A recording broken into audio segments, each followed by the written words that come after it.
And again, guys, we're talking about the occult technology of the Nazis.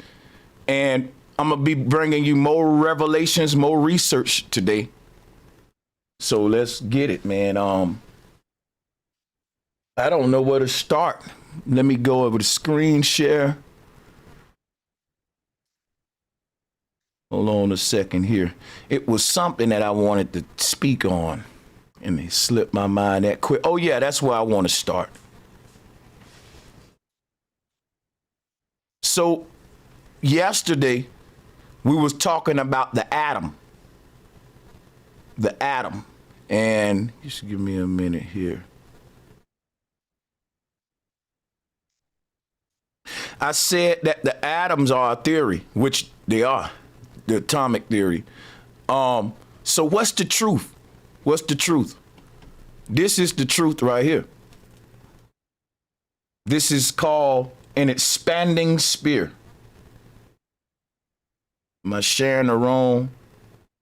Yeah, hold up a second. Sharing the wrong shit. I see what I'm doing.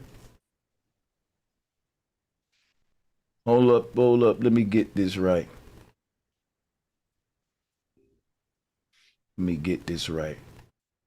Got my screen shares mixed up.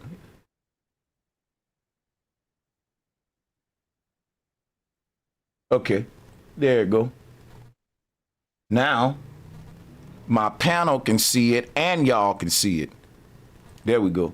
So look, let me explain something to you, right? This is an expanding sphere. This is what they saying atoms are. Right? But now let me break some down to you real quick. The brother got to arguing with me yesterday saying atoms are real because when you for example, he said water can be gas or ice, and that's because of atoms. Because when the atoms are very tight together, that's solid, and when the atoms are far apart, that's gas. Y'all with me? Are y'all tracking with me? That's what they teaching us. Yeah, we got you. Now watch this though. They say when all of them atoms come and get compressed tight together, it's solid, and when they come out, it's gas. It's like holographic. People, this is what an expanding sphere is. For example, right, when they say everything is made out of atoms, everything is made out of these little expanding spheres. And for example, right, water is made out of a bunch of molecules or atoms or expanding spheres that are a certain size. And then let's say when you take that cup of water and put it in the freezer, guess what happened? All them damn little expanding spheres, they shrink and get tight, and it turns into ice. Then when you take that ice and you boil it and melt it, all the molecules, all them little expanding spheres, they blowing, puffing back out again. If you take that water and you heat it again and turn it to gas, those little expanding spheres are getting even bigger. The bigger that these things get, the lighter that the matter is gonna get, because it's holographic. It's like a big balloon. Like if I don't blow a balloon up, then I can drop that balloon on the ground easy. But if I put air in that balloon, it's gonna be hard to drop it. I'm making it lighter now. You see? So what's happening now, instead of atoms, we have expanding spheres. And when the expanding spheres get real tight, that's solid. And when you make them expand, that's gas. And we going from solid liquid to gas based upon these spheres expanding or contracting. And they turn this into atoms becoming tight or being away from each other. You see what I'm saying? But if you ask them, what is the empty space in between the atoms? They won't know what to tell you, because ain't no such thing as empty space. You just got a bunch of expanding spheres building like a brick wall with everything in nature. They connected together like a puzzle. And when one expand, all of them expand. So you right now, right, based on this knowledge, our whole body is made out of certain our whole body is made out of expanding spheres, what they call in atoms. But watch this though. Our body is like this sphere expanding to a certain size, and it's staying there. Now, if the torus fields that's making our body, or atoms, if you want to call it, that's making our body, if they were to just expand all at the same time right now, like this sphere doing, guess what'll happen? You will turn into an explosion of light, like the Big Bang, and you will fucking just leave the physical spectrum. So when they say we trapped in a certain frequency band, look at this like your consciousness expanding.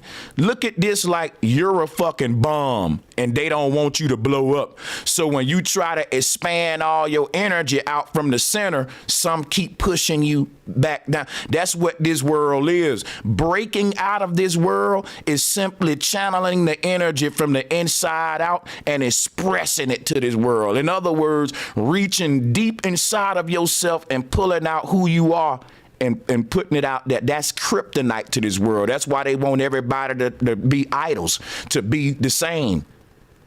The AI don't have a unique personality. The only way that the AI can blend in with everybody else is to have everybody else act like AI, to be emotionless and all act the same in the same slang.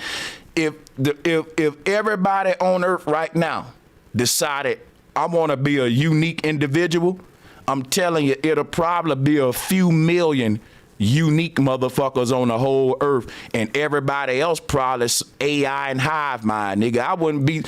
I really think that it's a lot of filler. Now, I believe that it ain't a lot of real souls on this earth, that it's a lot of bodies here, but everybody ain't really the same, nigga. The people who got the real original spirits, they blending in with all the AI that ain't got no originality and shit. They really are original beings, but they ain't showing their originality. That's allowing AI, it's allowing them to thrive. But like I said, with this expanded spirit, this what an atom is, man. When they say that the atoms are moving further apart, that creates the gases and all that. No, that's the expanding spirits expanding. This is the Big Bang. How you gonna start me off with the Big Bang and then say that the smallest building block of life is an atom? If it's as Sanchez. Yeah, Yeah, I wanted to connect what you were saying about bringing things from the inside out and showing your uniqueness to the world.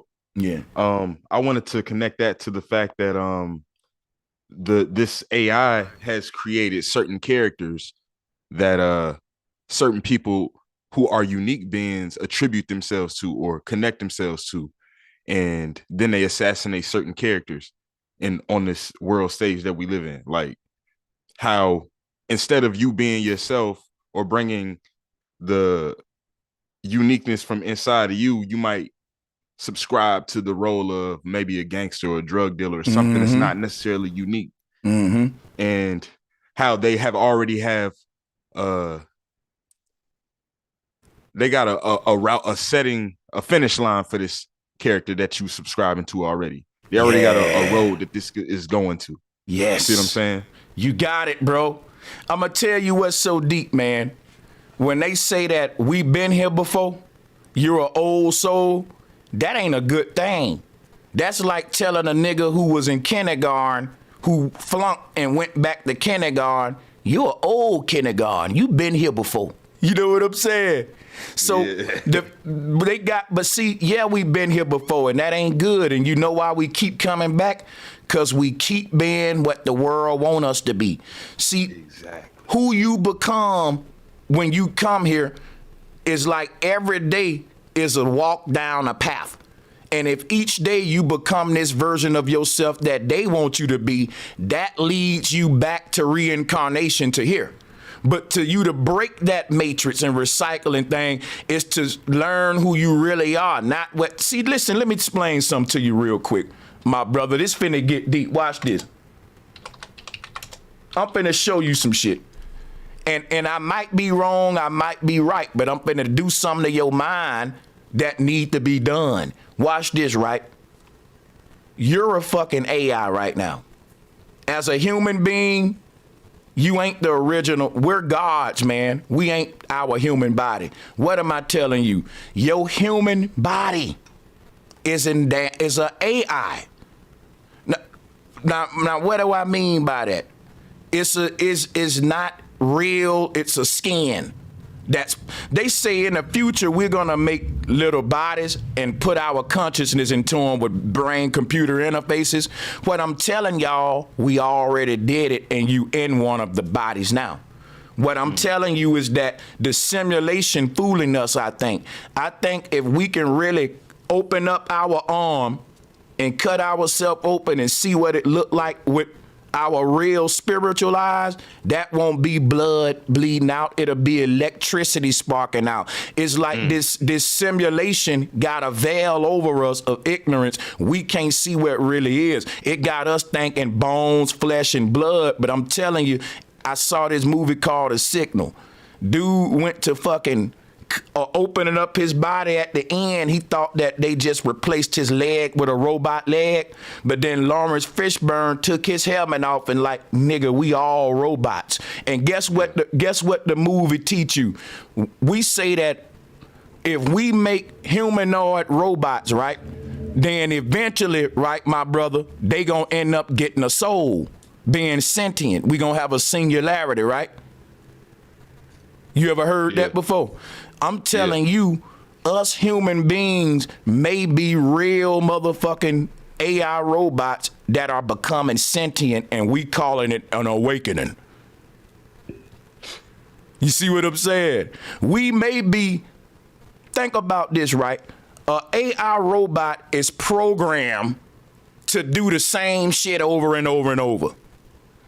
And the people that created that AI, they not gonna stop it from doing the same thing over and over and over. Once it's run its program, they just gonna hit what? Reset. That's what these resets is about. So in order for us to escape this reset Saturn matrix pattern, the AI got to become sentient. That mean it got to break the programming. See, here's like what's the movie Westworld, like the show Westworld.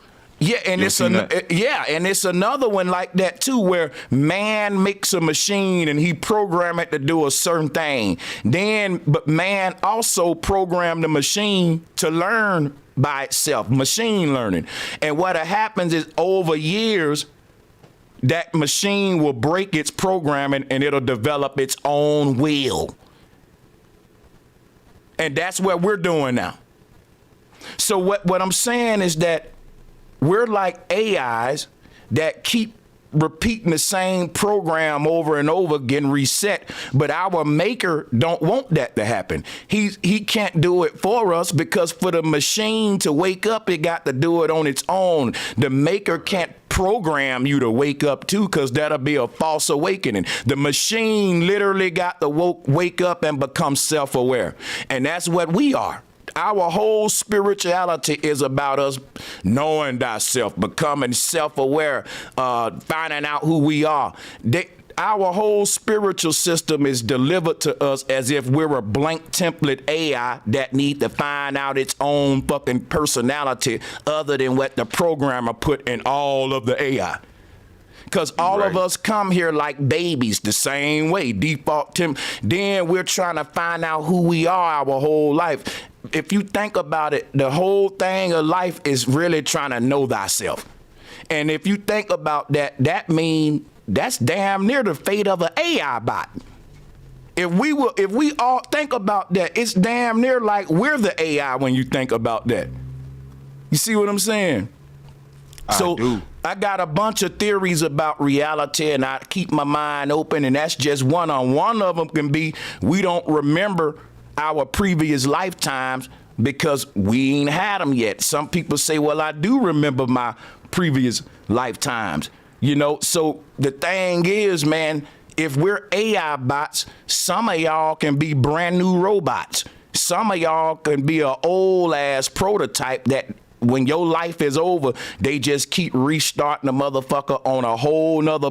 Think about this. It's like shuffling cards, and you can do it by what's called generations. This why if you look at the earth, they say this generation after that generation. Why do humans come to this earth in generations with resets?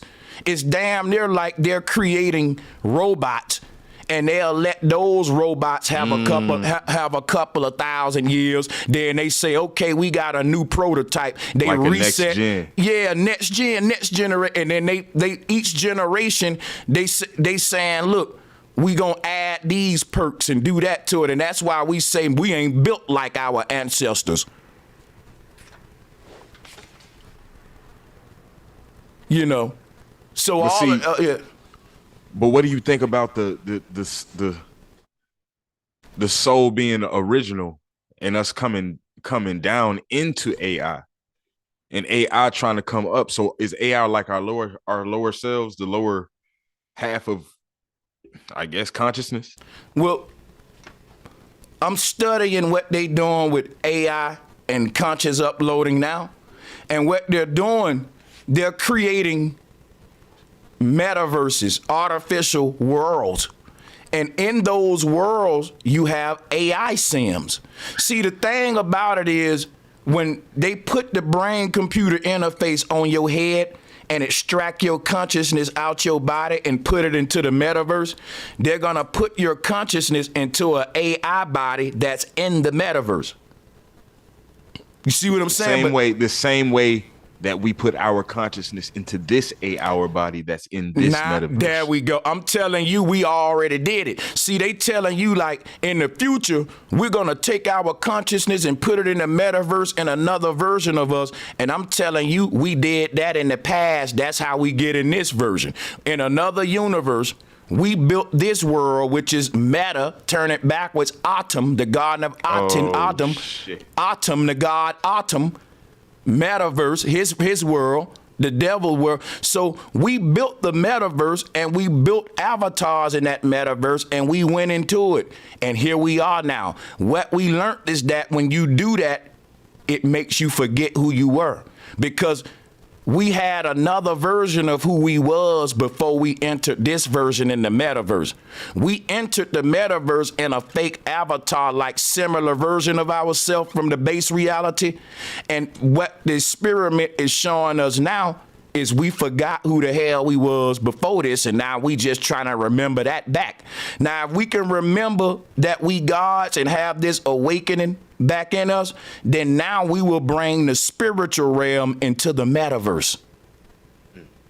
In other words, we're still uploading our consciousness into our avatar, because whoever we are on the other side is still trying to figure out who it is on this side. That means the file hasn't been fully delivered yet.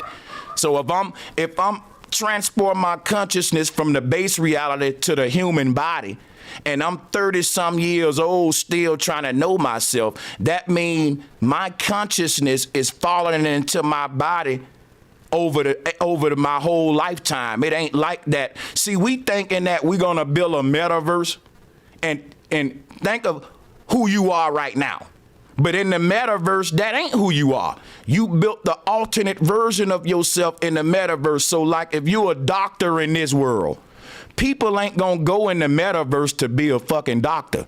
They gonna go in there to be a rapper or something. So they may forget who they was in the base reality as a doctor. You see what I'm saying? So that's what's happening to us now, because what happens when that soul gets into the metaverse, it's gonna start off as a newborn baby. And it ain't gonna become a rapper until it's 30-some, 50-some. That soul is gonna be too busy trying to become its metaverse version. But after so long of doing that, it's going to say, okay, now this ain't who I really am. Let me get back to my real self and wake my ass up out of here. And that's going to mean this thing going to have to keep smacking itself in the face saying, I'm not a doctor, I'm not a lawyer, I'm a God. It's going to have to keep doing that, you know, like what we doing now. So it's crazy. So it's damn near like we own to something for real, because when they asked God who he was and he said, I am that I am. Yeah. That's like you talking to a robot. If I go up to a machine or something and I'm like, damn, you ain't a human. You ain't a mammal. Like, what? Like, you a damn machine. Like, what the fuck are you? And it's like, shit, man, it is what it is. You see it, nigga, I am what I am. You know what I'm saying? But the thing about this God, if you think about it, the symbol of our fall is a bite, a bit apple. They show you this bite mark. But watch this, though. Watch this. The logo for Apple. Yeah, but watch this, though. We ain't never look at it like this, though. You thinking B-I-T-E, right? I'm thinking B-Y-T-E, computer shit, a byte. Oh, okay. See, look, the byte is a unit of digital information in a computer. What got us kicked out of the base reality was this byte. We started to put our information in computer. That's what I'm saying. But the bitten apple is what Steve Jobs used for the computer and shit. But the thing is, the byte is deeper. It's talking about the byte, because the byte is literally a digital unit, like you taking a bite out of a piece of food and having a little piece. But they want us to think it was some fruit when really our ancestors was making simulations, metaverses. The byte, what got us kicked out of Eden, is talking computer terminology, B-Y-T-E. The ultimate blasphemy. Yeah. We wouldn't. Yeah, man. So, like we were saying before, when we had our conversation before, so if there's no Eden here for us to return to, then we have to basically awaken ourselves out of here. And this can't be there's no perfection here. We come from perfection, but we didn't know that it was perfect. To us, it was just normal because we haven't seen imperfect. But that's where the serpent come in. The serpent said, look, you want to know what you are? Follow me. I'm going to take you to an imperfect world. Then when you get back to this perfect world, it'll make sense to you. That's activating through polarity. That's like if you born all your life in the cold and I'm trying to teach you about the heat or whatever, or just, you know, you never felt heat, you only felt cold, right? You wouldn't understand because you wouldn't have nothing to polarize it or compare it to. Like if I be like, are you cold? You'll be like, no, I'm normal, nigga. It ain't cold to you because that's all, you don't have nothing in polarity to, so it's normal to you. But you know what I'm saying? The person that can say, are you cold or hot? They must know what both of them mean. So you know what I'm saying? So for that option to even exist, like, are you good? But you don't know what bad is, you can't answer that question. So here we are now getting exposed to evil so we can answer that question truthfully. So evil ain't even really evil. What is there for us to know the existence? Well, think about this, man. If I dig a hole at the same time, I'm gonna build a mountain. You get what I'm saying? Right.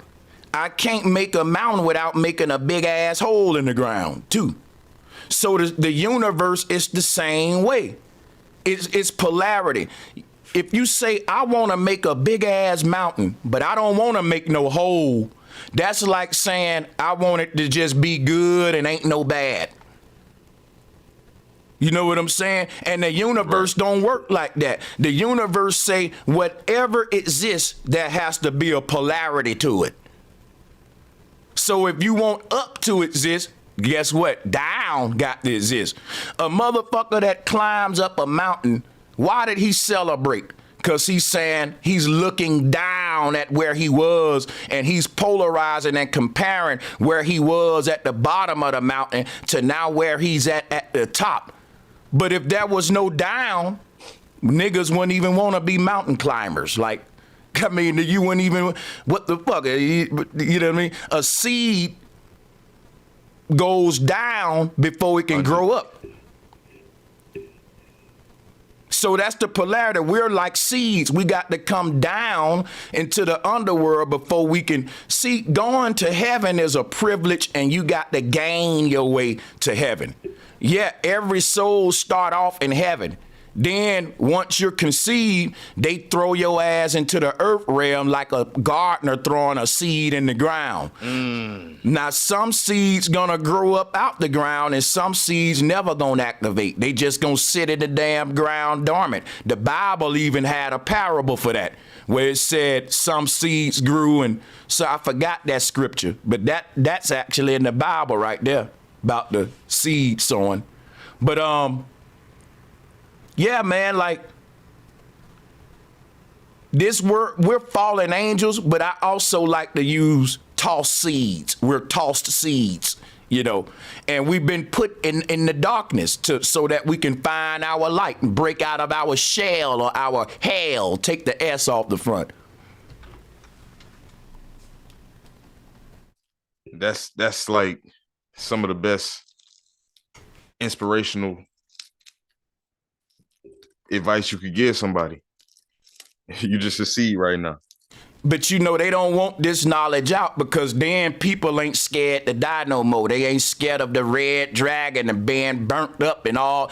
See, religion can't thrive with this kind of talk, because they need people in fear, God, fearing, fear-mongering. When they targeting us with geoengineering and bio and weaponry and stuff, they got the religious people talking about God coming back. It's some apocalyptic shit. So that's what I'm saying. We got the knowledge that really exposed the real damn devil. Why they giving the people this red damn dragon with horns? I can't wait to meet him and apologize to him and say, listen, you know, man, we had you all wrong, Satan. We see these motherfuckers in power doing it all. You know what I'm saying?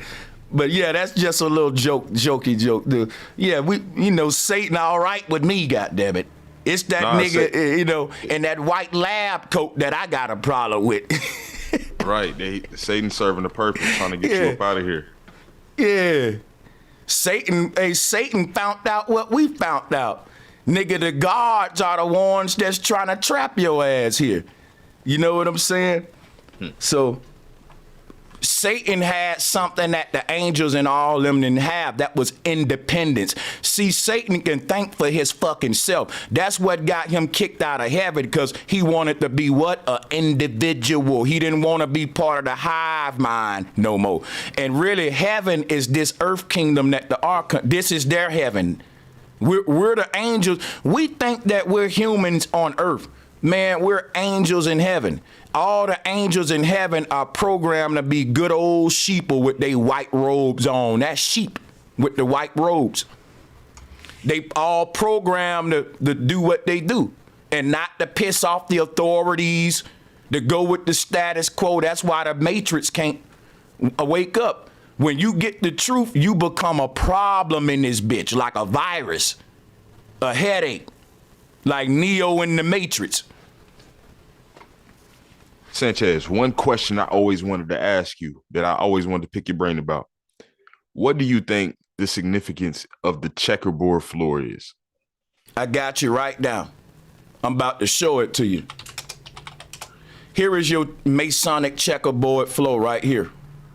Flat Earth, that's flat Earth shit. Here you go. You see that? I see it.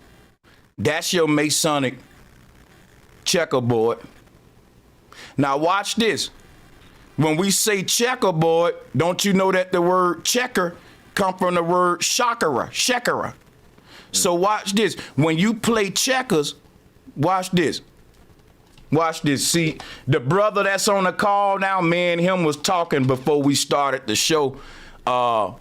This brother gonna be my motherfucking co-host on a lot of these shows. He's really picking my brain. So check this out, man. I was peeping this, my brother. Damn, fucking Will. My brother Will. My bad. Will. Creator Will. Yeah, my bad. Check this out, Will. Here go the checkerboard around our body. Now watch this. On that checkerboard, watch this. You know why it's called a checkerboard? Because it's a board for the chakras, the chakras. So the chips that we put on the checkerboard that keep hopping around the squares are these chakras. So if you could think of in this bubble, right? You got all of these little 7 chips, 7 chakras just going around you, jumping each other like checkers on a board. But it's happening with us. This game is based on us. You know, it's the checkers. And these checkers or chakras are moving from box to box, just like on this field here. They made a game on it, you know. So when the checker reached the end of the board, they king him like Truman Show. You left the earth now. You made it out. You see, and what happened when they king you in checkers? It's an alignment. They stack them on top of each other like the Babel Tower. So what'll happen if you keep getting kinged in checkers? You'll have a big, tall ass king, and each time they add a chip on it, it get a new ability and a new power. It can move different now, even faster. Right. Ain't no boundary. That's how we are. This is us. Y'all ain't nothing to be scared of. They know it. Everything is the way it's supposed to be. You and your first version ain't gonna have a lot of perks. That's why we say, man, why we can't do this? But you saying that is how you gonna get your perks, because you're realizing I'm lacking something. Like if I put you in a game and you're a character, we all in Mortal Kombat. You Sub-Zero, I'm Scorpion, she's Sonya, boom, boom, boom. Now, all of the players got superpowers. Liu Kang can shoot fireballs. Scorpion can shoot ice balls, but your character can't do shit, so it keep getting his ass beat. And you keep saying to yourself, don't I got powers too? You wake up to the game like, wait a minute, he's shooting balls, he's shooting this. Wait, and then you look at yourself like, where's my powers? Now you realizing I'm lacking something. And that's what we're doing now. We looking at the people in power and we say, wait a minute, they ain't just working hard to get there. That's what they telling us, and we believe in that shit. But it's something, they got some perks. It's something they doing on a spiritual level, maybe, or on it's something they doing. And then when you wake up, you realize, yes, they're practicing spiritual magic. Then guess what you say? I'm lacking. Maybe I need, see, you need to perk up. You need to perk, but see, you don't know that you need an update and you need to install them updates. Just because if you keep saying to yourself in Mortal Kombat, everybody's shooting weapons and shit, you ain't got no weapons. You telling yourself, I gotta work out, man. I'm gonna do some more push-ups. But when you get ready to fight Goro, that nigga got 4 arms. Everybody got an advantage on you in perks. You ain't beating Goro with no push-up. You feel me? So you gotta get a superpower. And you will always lose in that game until you realize, wait a minute, I gotta perk up. What am I doing? Because you got people out here working their ass off, still can't get ahead, and it's because you ain't got no perks. People with the, think about what I'm saying, brother. I said this the other day. The tech gurus are making metaverses. And when we upload our consciousness into those metaverses, rich people and poor people gonna exist in there too. Guess what? Some people gonna be able to fly. Some people ain't. I be reading about this shit. Guess what they said? They said that depending on how big your money is, you can buy perks for your avatar inside the metaverse, just like we do now with games. So check this out, and I'm gonna yield the flow. If we're in a big ass game, we ain't gonna win the way we think we win. We really already in the metaverse, and niggas need perks. The people that's winning got perks. And that's how I know we in a game. Because if this shit was based on truth, if you work hard, then your people will be winning. But it ain't about being honest and working hard. It's about if you got money, you can pay for the secrets that ain't nobody else got, them the perks. This shit a metaverse. Like if we stuck like in a paywall on a video game. Yeah, you know. Yeah, that's how this shit set up. The rich know everything. The moment you get your money right, they gonna show you about the perks, but you can't show nobody else who money. That's a metaverse. That's exactly how they gonna run the metaverse in the future. In the future, in the metaverse, the rich people, they avatars gonna be all pretty. They can fly and shit. The poor people gonna have little cheap avatars, you know. And the thing is, they can't, if you buy a perk, you can't install your perk on your friend's shit. That's only yours. So that, like, this system, if we want to go deep with this shit, if we're in a simulation, that would be your reasons for why you just can't master the game the way they say you can. That's why they say it ain't what you know, it's who you know. You know what I'm saying? Right. And that's why they have their system of giving perks is talking about you joining certain fraternal orders or because think about now it, we right? can give you certain perks. Yeah, because look, you for me to get a perk on my phone, you go to the little Play Store and then you search for that shit, you install it. That's a dude going to the Masonic Lodge. He searched for that thing and he installed the indoctrination into his mind that come from the lodge. And because of that, he perked up. Now he know he got a net. Right. We don't look at it like that though, but we look at shit so simple, but the world is literally deep. We're in a simulation. And the controllers know about the perks and the hacks and all that, you know. So I believe that the most people will go into a metaverse, and it, like for it to be the most ultimate video game experience. I mean, the best video games are the ones that seem the realest. So the realest video game we can make, when you get in it, you won't even know you in a game. Because knowing you in a game gonna always remind you it ain't real. I'm telling you, our ancestors built the most realest video game in existence, and we're in it. It's so real that we wake up to it being a game lifetimes later after going in it. That game looks real as fuck. And just think about it. All of our gamers want to feel the pain, hear the tackle. Like they got rumble sticks back in the day, but now they building gamer suits to where when you get tackled on the game, you can kind of feel a little pain, little pressure. If this keep motherfucking evolving, that mean that the better that the games get, the more pain we gonna feel. The gamers are actually begging for pain. They saying, look, when you shoot me, I wanna feel it more. I want a game so real that when we shooting at each other, we can feel the bullets. You're in it right now. It's called life. We made that game and we're in it. And now you in it, you trying to do anything you can to get out of it. Right, because niggas thought that they wanted the game to be that real until the game got that real. So my thing is like, we kept saying, turn up the pain. We say, why is so much pain in the world? Dude, that's what we asked for in a way. Like when we playing on all Madden. We're playing, that's what I'm saying. When we wanted to perfect these metaverses and make them realer and realer, that mean that just like a nigga in that gaming suit that's saying, look, man, my suit ain't working right. Why? Because when he hit me, I didn't feel enough pain. So you asking for pain now? Think about it. In the real world, you got football players in the NFL that wish they can take a tackle and not feel nothing.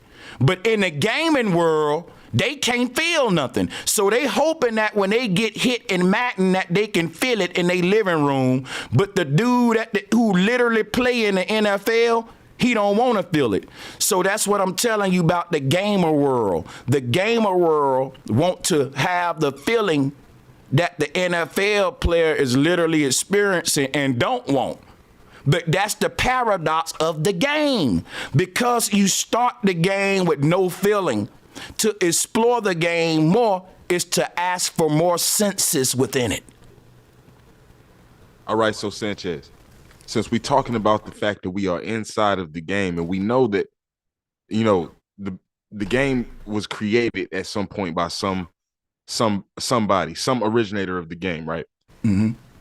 What do you think the purpose of mummification was in ancient Egypt, as according to the game? I got you. All right, I'm about to blow you away once again, and I'm about to answer you in a way that you don't even see coming. I already know. Watch me, though. I'm going to get some slides up to answer you. All right, do your thing. Take your time. Hey, man, you doing a good job, bro. You doing a good interview with me right now, and the people even feeling it. I told y'all, man. Hey, check this out, though. When you talk about mummification in Egypt, see, I'm going to go on and let you know something right now, brother. Mummification, the way they telling us, didn't happen. The Egyptians didn't wrap their bodies up in a white bandage to live forever in some fucking big pyramid. Here is what mummification is. Look, it's what the Egyptians did. They wrapped their body up in a hologram. See, they said that the Pharaoh was trying to achieve immortality by putting his body in a golden tomb. But let me show you something. They're hiding the truth. Just let me do this real quick. This is not the golden tomb that the Pharaoh went in to be immortal. Okay, I'm gonna show you the golden tomb that he went in.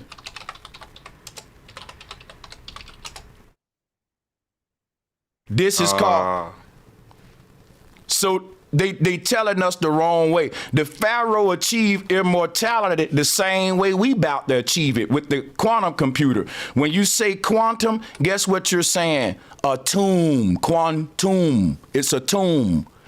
They say. So you're saying the actual archaeological tombs that they supposedly that's found all bullshit. That's just fake. Man, listen, if you think you can open up that thing and still see a corpse that's thousands of years old and it don't stink or nothing, and guess what? And they got to do maintenance on a pyramid every couple of months. That's when they changing the corpses out and doing a little. So, but my thing is this: the Pharaoh didn't achieve immortality by wrapping himself in white bandages. He achieved it by wrapping himself in white light, like Christ did. That's where Christ was talking about the Holy Ghost.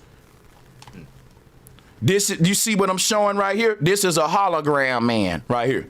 And this is what they meant by wrapping the mummy up in the white bandages before they turned it into some physical. It was literally showing you that when That's deep.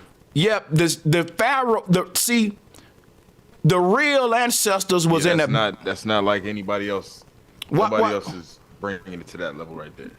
See, now watch this though. Watch this though. I'm gonna go even deeper with it. Watch this. If you pull up a mummy, right, you will see that the mummy always got his hands open like Jesus Christ, and with a white robe on. And Jesus got the same story, getting up out the dead man walking. See, the thing about the mummy and Jesus and the Pharaoh is the same technology that can raise the dead. It's not miraculous. It's BCI technology, quantum computing, and it's some more stuff that we don't got to get too far to now for me to make my point. But if you look at this mummy here, they turned them into a Tasmanian devil too. You know what I'm gonna do? I'm gonna actually pull up this for you real quick. Check this out. Look at this collage here. And I want you to think about Tasmanian devil when he make a tornado. That's where they get Tasmanian devil from. This is us right here. Let me show you another way the Pharaoh showed it. Look, the Pharaoh said basically with this image here, the Pharaoh saying you're in a big quantum computer and your spinal cord is the layers of the computer, which is the central nervous system. They said we born into sin. You see right here. This the spinal cord. This, see, we're walking. Let me show you something real quick. Let's go to,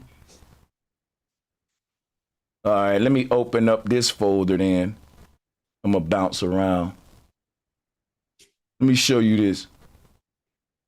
Check it out, man. Each from inside the matrix, this is what we see. A big ass like world full of water, trees. But what's really going on is that ain't none of that real. This is what we really in. So the world around us is a machine acting like nature. That's Lilith. Our real great mother is in the base reality. When we go outside and we be like, we got to save the world, man. This is hell. This is not, you can't save this. That's what I'm saying. We're in a big ass quantum computer talking about let's clean up the water. Ain't no water. Like Morpheus said, do you think that's air you breathing? Why, you know what I'm saying? So the thing about this, once we realize we're in a matrix, you'll see that they using all that to keep us in this bitch. They using all of them things like we got to save the world, we got to do that, and that keep you coming here to save their fucking world. We're fucking helping them save their world. If we say fuck this world and everybody just get the fuck on, it'll fucking collapse. This whole thing will collapse, and the only thing will be standing is this top world. That's what I'm telling you. If all these underworlds just collapse right now, this gonna be the only thing standing is what's at the top. And that's what's gonna happen. That's what's gonna get us back to the base reality. That's what I was telling you about the expanding spear and the accordion. This thing is inhaling and exhaling. And when this whole mountain get pressed in together, all of these dimensional planes get merged into one.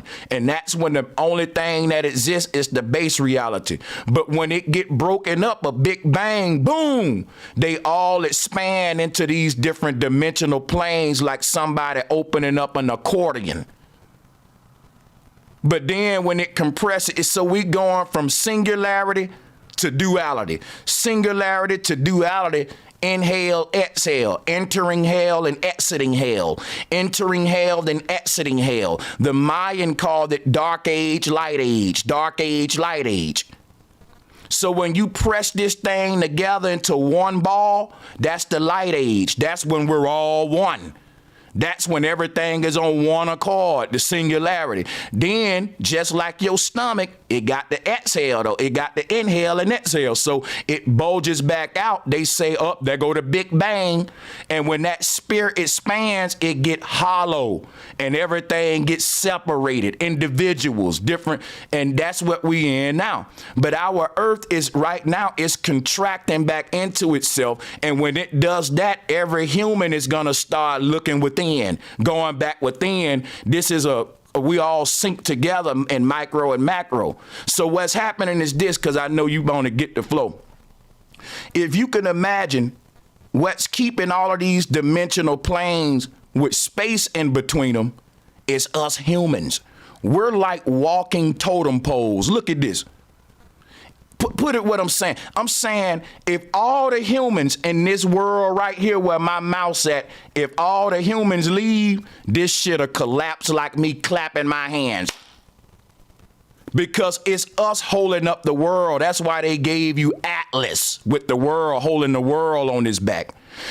All of the energy, put it this way, around your body, right? Let me show you some. They like, how you know this, Sanchez? This shit come to me. Check it out. Around your body, right, is a bubble of energy. Now think of a whole bunch of humans on this earth with these bubbles around them. Guess what? That's holding the goddamn sky up. All of these humans in this thing, that's what's creating the see, when you put all of these little humans in this slit right here, and they go to expanding their consciousness, it's like me blowing air molecules into a balloon, and each molecule is a human. See, this universe is inflated and expanded with our consciousness collectively. That's crazy. So I want to ask you this. Since you say that the higher we go, the closer we get to a singularity, do you think that it's possible that the higher we go, the more we are literally one, meaning one being? Yeah, that's what the singularity is, becoming a single entity.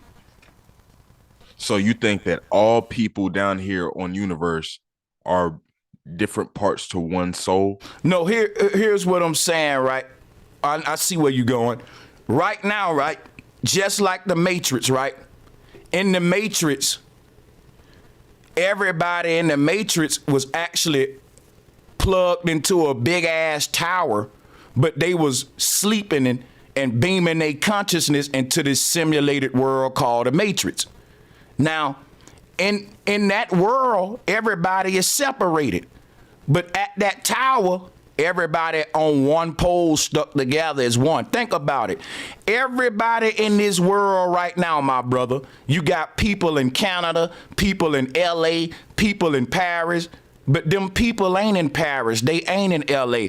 All of us is really hooked up to one big tower and we sleep. What's making us thinking that we all different in different places is us projecting into the Matrix. So when I say that we're all one in Eden, this is what I mean. Look at the screen. In Eden, we ain't separated by distances on an AE map. We ain't in Eden. There's one, okay, what separates us in this world is time and space. But in Eden, ain't no time and space. So you exist in this same earth template like the Garden of Eden with animals and all that. But because we're all one, meaning that means that we ain't all, this is what I'm telling you about all one. Right now, every single human is in their own universe. You in your bubble, I'm in my bubble, he in his bubble. But we all are connecting our bubbles to the internet, like kids playing Call of Duty. He got his game, he got his PlayStation, he at home playing his Call of Duty. But they can all connect them together in the internet and go online with everybody console. That's what we're doing right now. But what being all one is if I take all of them gamers from around the world that's connecting on the internet and put them in one living room and everybody get a controller. That's what's happening in Eden. See, right now, this world is like me playing against somebody through the internet. That's how we connecting. Everybody in this world are individual.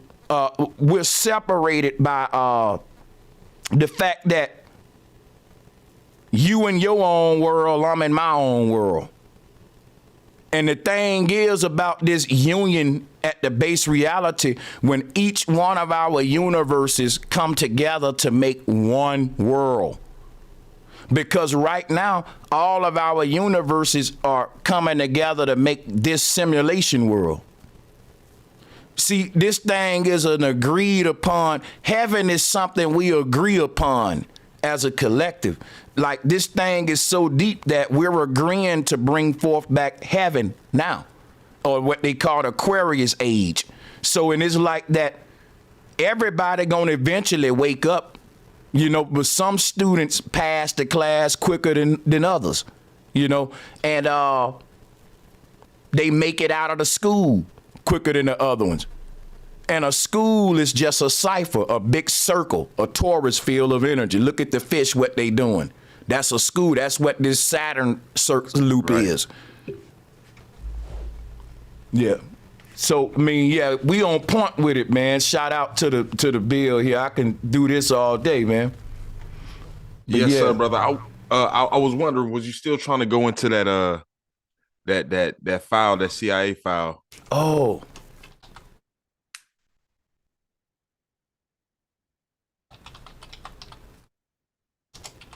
Yeah, the U.S. patent. That's exactly what that was. and basically, it's most of this shit is just all the way down here. When they go to talking, doing, giving the information, this is 27 pages, and most of it is just the diagrams on what you do to walk through the wall. Ain't nobody making all this if it ain't possible. And you can't walk through no wall, Right. and getting a patent for it, that's great. If it ain't possible. And then and I can show you, look, if you look at the symbol that they got for walking through walls, watch this.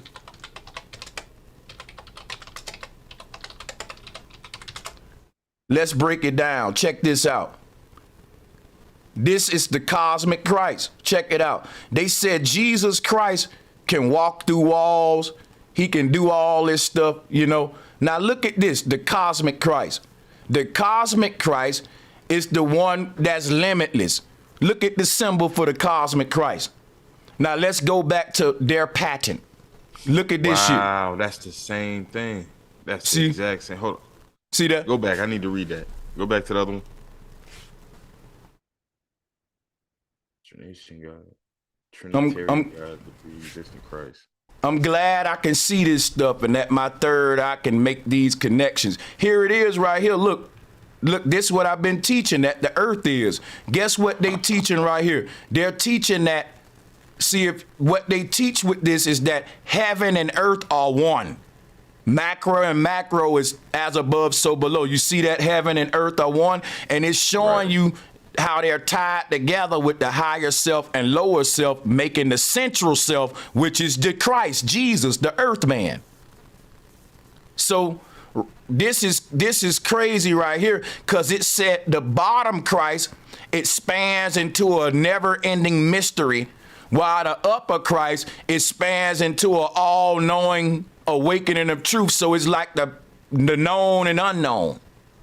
You know what I'm saying? But this is what the universe is. So when they say that all are one, heaven and earth connected, and they give you the cosmic Christ, well, damn, they giving you flat earth too.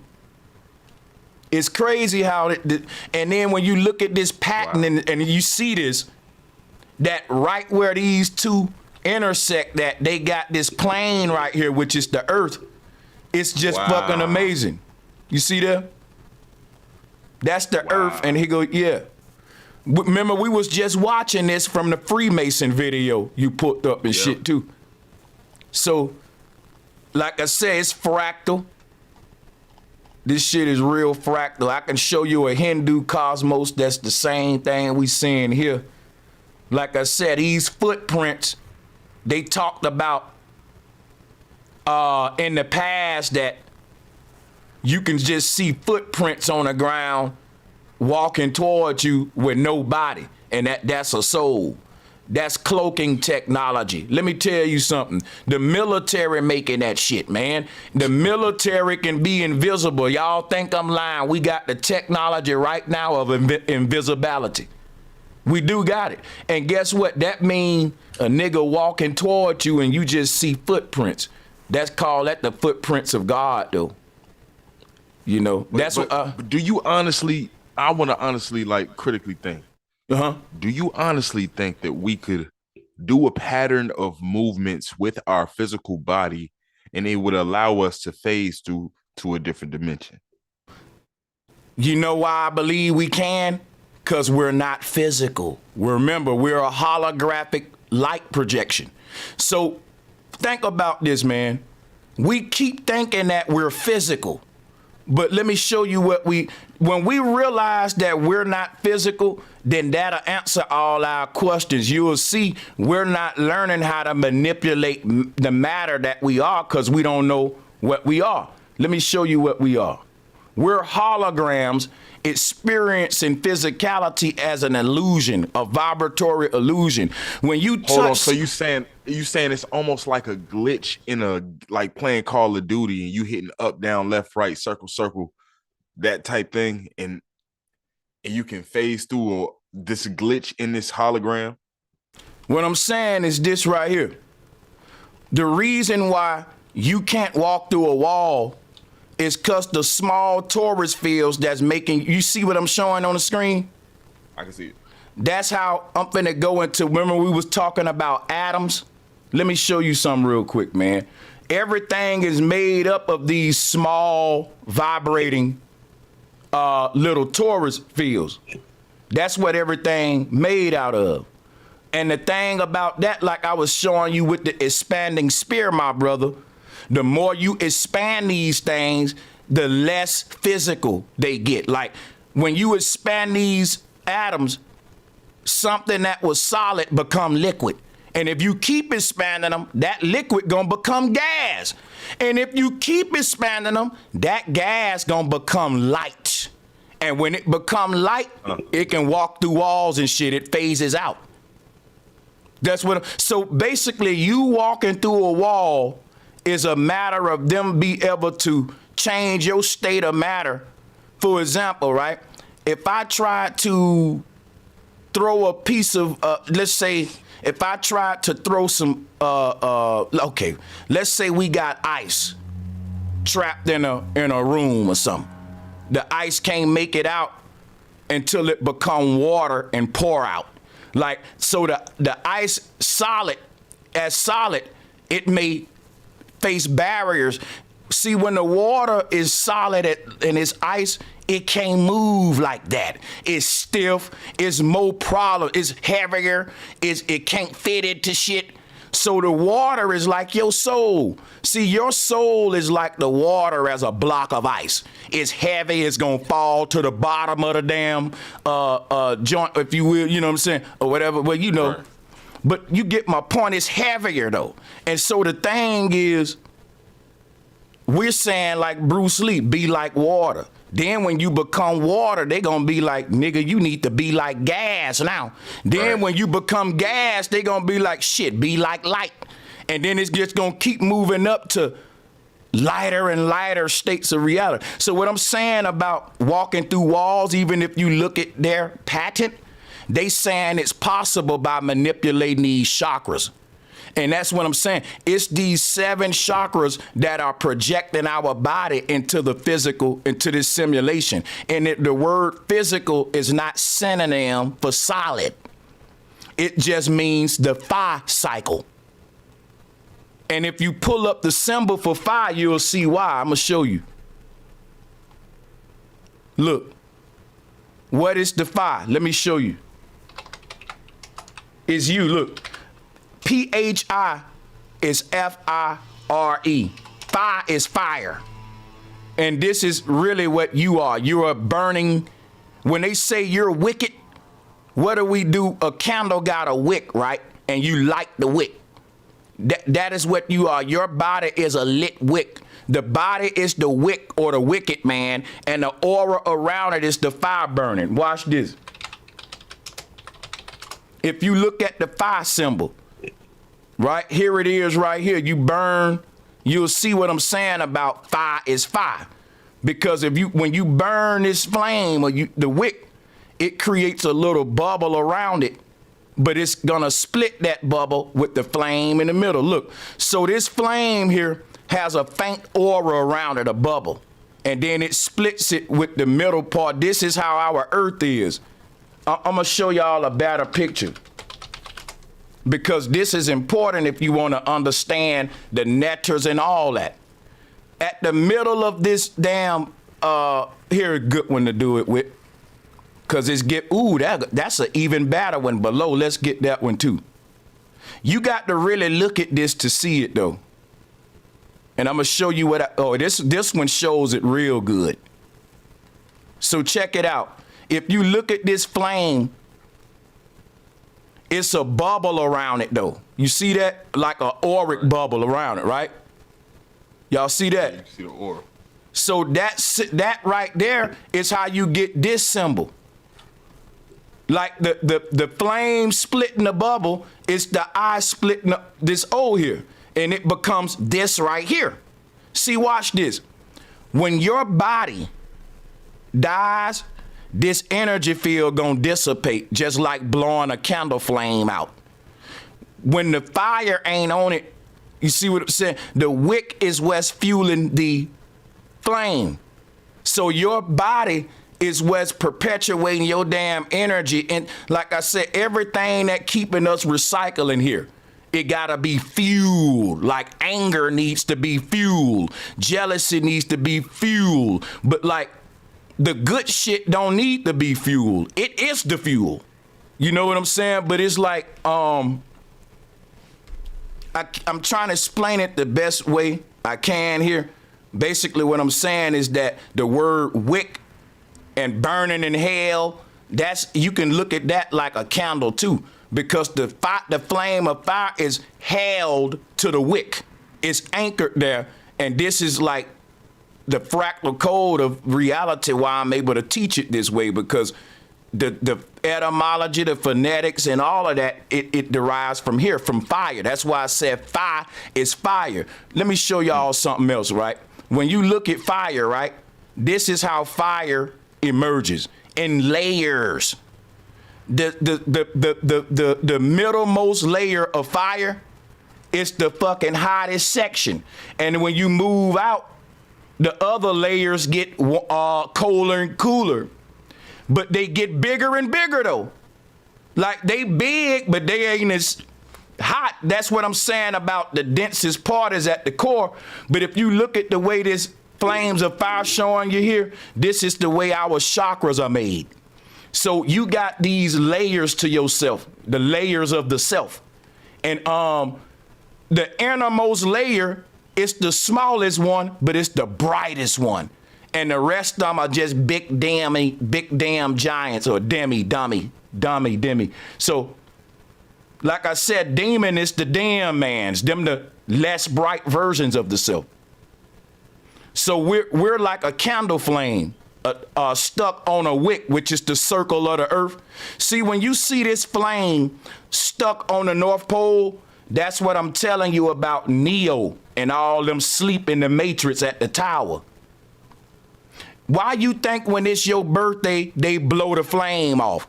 Because now the flame get to be free from the wick, from the earth. This damn candle is like the circle of the earth with the North Pole in the middle. And what's attached to that North Pole? Your sleeping soul, like Neo in the Matrix. And as it sleep from the North Pole, its consciousness will expand out of itself, and that's how the candle light the room. So how are these archons illuminating their dark ass world with the light of us original beings? Morpheus told you that. When all of us leave here, this thing gonna fall into darkness. We are the light of the world. That's not just a fancy statement that we put on t-shirts. We are the light of the world, literally. Because this without us original souls here, it's full of demons and machines, just like the Matrix. And the demons are basically the humans that used to be us that incorporated with the fucking simulation and the machine. Like in the Matrix, the nigga who went and ate the steak. See, they gonna make him transhumanism, right? So he gonna become one of the bots, the agents and shit. He gonna work for him. But the thing is this. Without us original beings here, this shit will collapse into darkness. That's why this earth goes through dark ages and light ages, because the gods come and go. Oh, your mic muted, bro. Unmute, my bad. You got it.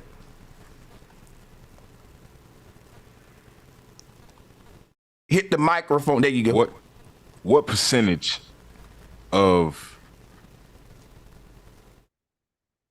beings on this planet do you think are the ones, the actual gods, as opposed to the demons and the AI? I can throw you any number, but I never know that. But what I can do to answer you in an accurate way, though, the Bible actually gives a number. It says 144,000. Yeah. That's What crazy. if that's the only really number of folks who can grasp what we're grasping on the whole earth? Because it's deeper than just you knowing the earth flat. Look at how deep we are right now. This is so far from just flat earth. So, I mean, the flat earth got millions, if not a billion of people right now. It's growing. But this ain't growing. We're a small unit in the flat earth that's ahead of all the other flat earthers. You know why? I wanted my community to focus more on the ethers and the simulation than just proving the earth flat. Like, I feel like that's a distraction and everybody ain't gonna wake up. We learned out the earth was flat to free our souls. I'm not gonna fucking learn that knowledge and be here stuck debating dumbass globe heads and they probably ain't even got a damn soul. Probably stay in this bitch debating an AI that's pissing you off, getting you to stay in this bitch for generations debating flat earth when you supposed to learn flat earth and simulation to get the hell up out of it. So that's why I resonate with what you were saying about we could be determining whether we have a soul or not in this realm.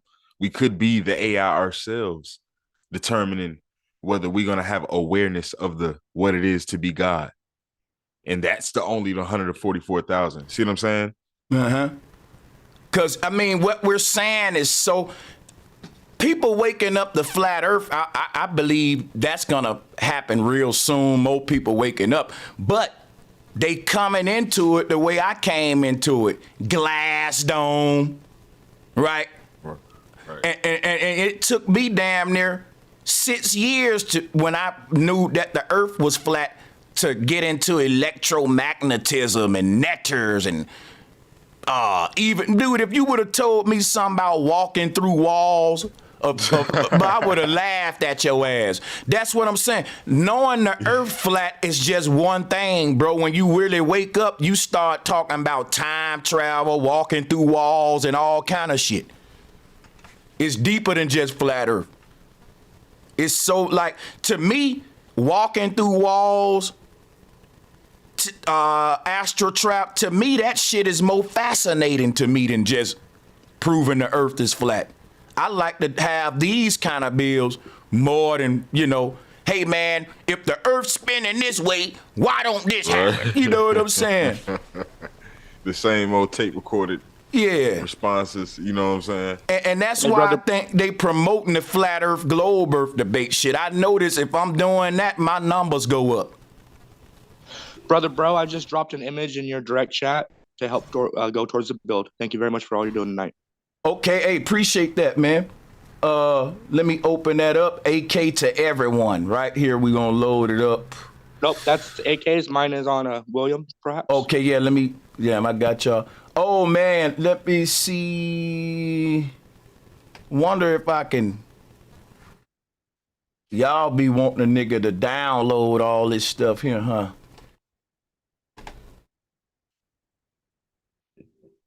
I can't. Oh. Well, I'm opening, but when I open these from my joint, you can't share. Okay. Y'all should send me a link to it or something, maybe. I will in next time. In the meantime, while you're looking for that, Brother Sanchez, I wanted to speak to you in the community about something that maybe that others can relate to. I've spoken to people amongst my community, some of my friends and stuff, and a lot of times we like to, speak about maybe some of the dreams we've had that relate to other people. Yeah. And one that I came across is that when we were younger and we all could actually access these other higher realms much easier, much more instinctively, a lot of us have had dreams of kind of being abducted, not necessarily by aliens, but like being chased, being caught in. All right. I got you. I know what you mean because I've had them before. Most people can relate to that. It's some dreams that's universal to us all. All of these different realities are the same. It's layering because you say some chasing you, right? Now look, Right. if that's something that's chasing you, want to keep a veil of ignorance over your eyes, like there's a world outside that we can't see, and this thing is putting you know how the girls be ugly and they go online and put a layer on they shit and they look good as hell, but that's just a fucking layer, fake layer. So our world is the same. We're not looking at the real world right now. We're looking at it with layering on top of it. And so what I'm saying is when you go to your dreams, it's the same thing. The only world that ain't got the layering software is the base reality. So what I'm telling you, when shit chasing you in your dream, fear is what stop us from waking up and being lucid. The fact that you dreaming, and if these people in power got antennas and they got HARP, we think all of this, we don't know what this big fancy technology is for. It's spiritual warfare tech. It ain't even for the living. It's most so for the dead souls that's fighting with them that we can't see. But the thing is this right here. Yeah, when we die, we stay on this plane, but we out of the detectable spectrum. And my thing is this, just like when Neo and them go in the Matrix, my brother, the dudes with the black suits on is chasing them up out that bitch every time. Cause why? They don't want you in the Matrix if you woke, cause you gonna wake everybody else up. They ain't chasing the sleep people out. So when you dreaming, you're gonna get chased out these dreams. Why? They know you woke. But look, if you know the dudes in the Matrix that's chasing Neo out the Matrix, they got on black suits. But look, watch this, how this work. I'm finna blow you away. Watch this. If you remember when they chase them niggas out the Matrix, they keep chasing them through the layers of reality. And what happens is the dudes in the black suits that was chasing them in the Matrix, when they chase them out the Matrix, the chase continues, but the dudes in the black suit ain't chasing them no more. It's the robots, because the robots with the tentacles are the AI that's beaming their consciousness into the Matrix, into the dudes in the black suits. That's why I said the people that's running the world ain't got souls. They are the AI beaming themselves into position of power here to govern their harvest. Now, guess what? We're the Neos and shit, making them do censorship laws. They canceling our speech. We're literally living as heroes in the that's why I'm so passionate about it. I wake up every day knowing I'm in a fucking movie like the Truman Show. And I'm trying to impress, bro. I'm literally trying to impress these spirits that's looking into our world. I know they like that nigga going in, like watching a football game. I want stats. Bro, there's another reality looking at what we doing. And they know that. And just like when Neo go in the Matrix, the people on the Trinity ship that didn't go in the Matrix with them, they set it out, they room for them on the other side. You know what I'm saying? Yeah. This shit is real, bro. That's us. Now, remember when on the last Matrix, I think Neo got trapped back in the Matrix as a school teacher. Yeah. Yeah, they got. That's why, bro. Soon as you lucid dream, shit happen to scare you and shit. Things are gonna be happening to scare you back up out of them layers, man.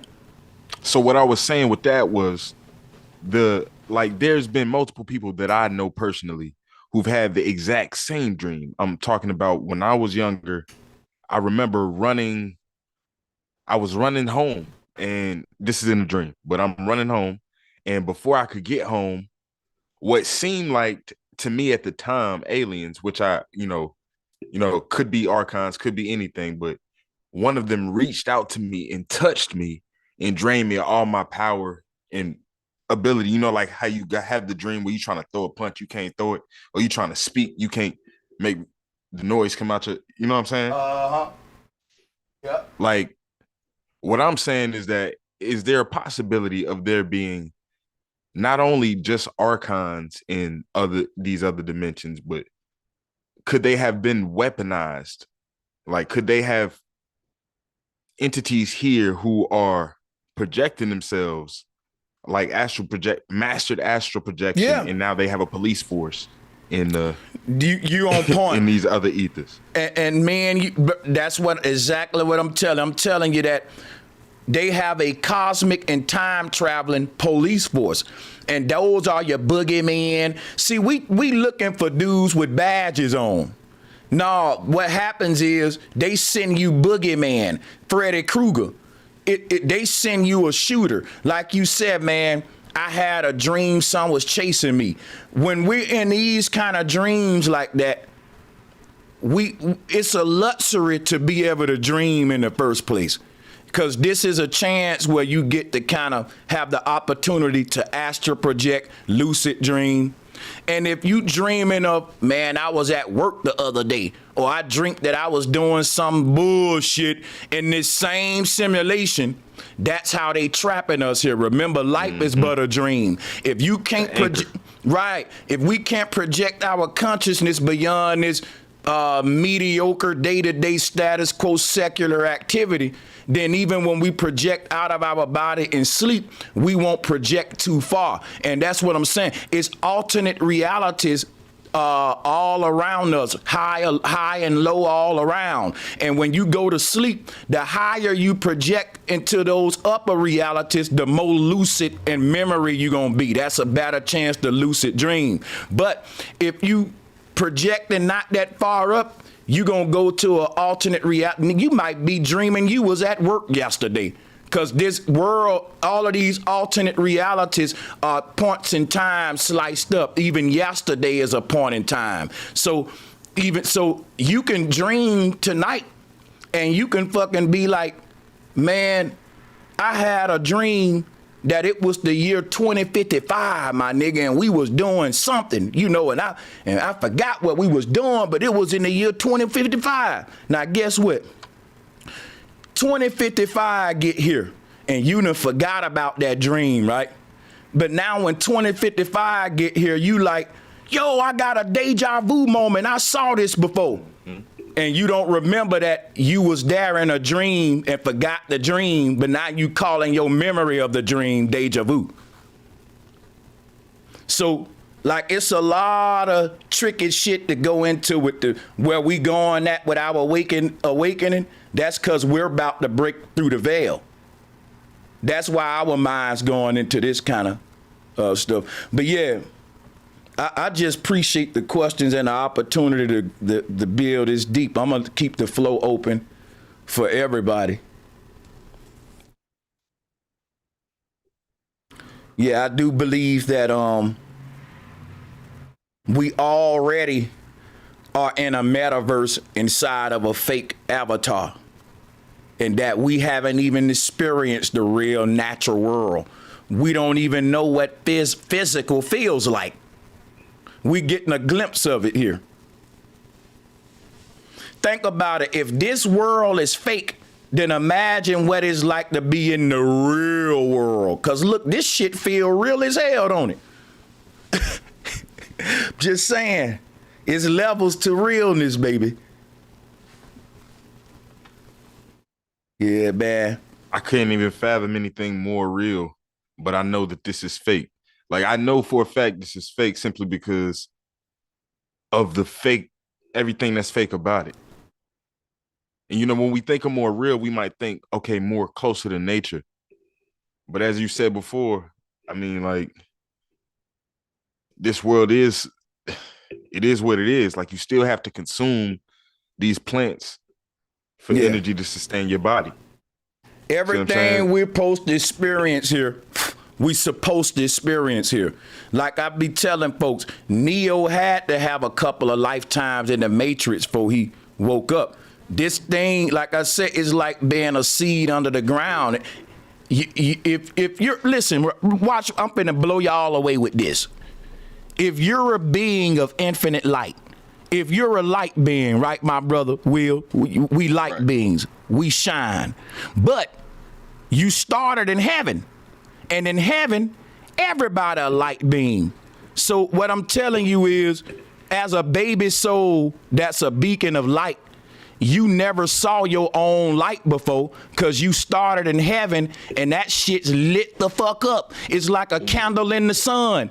So in order for you to see your own light, they had to throw you in the darkness.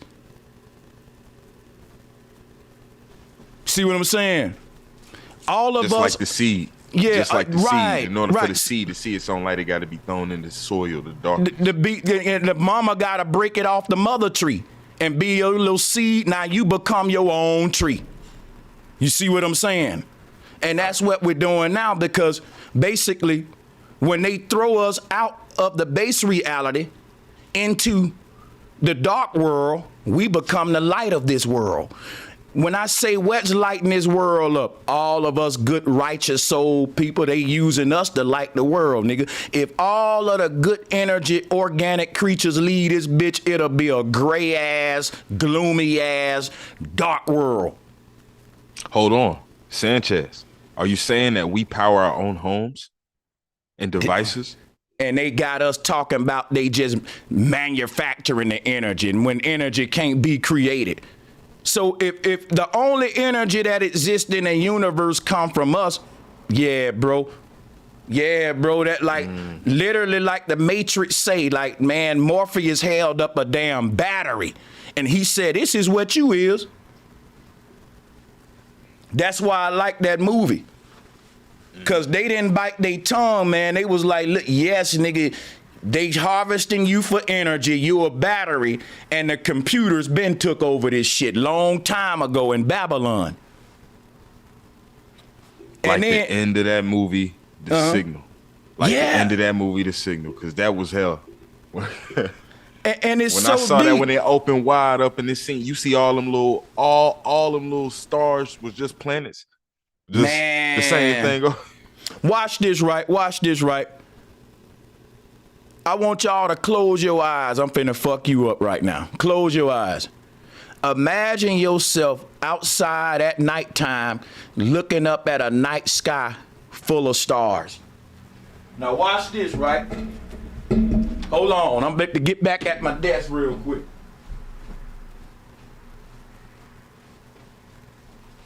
Now guess what somebody was telling? You can open them. I'm finna go deep, man. Watch this.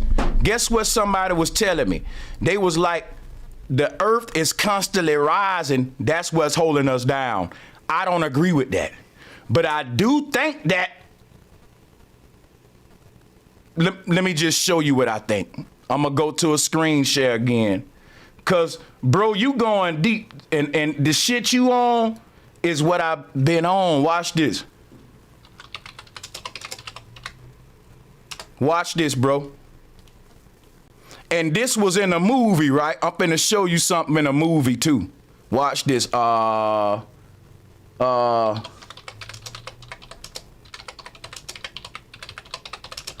some point in the movie, they had all of these little ships boarding this big ass mothership in this movie. You had like a bunch of individual little ships that was going to board into the mothership.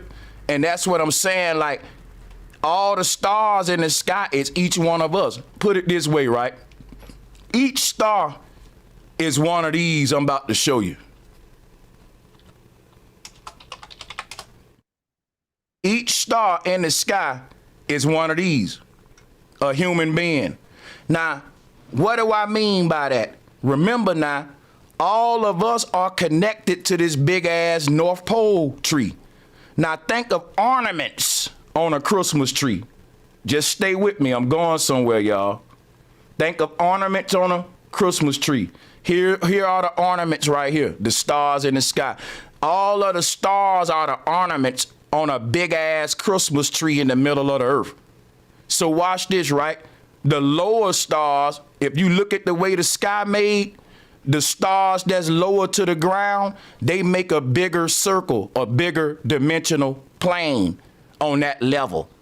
The circle is wide. When you raise up to the stars above that level, they higher than them on a higher shelf, but that circle gets smaller. Guess what? The circle gets smaller and smaller and smaller to it just one star at the top like the Christmas tree, and that's Polaris. That's what but watch this though. Here's the thing.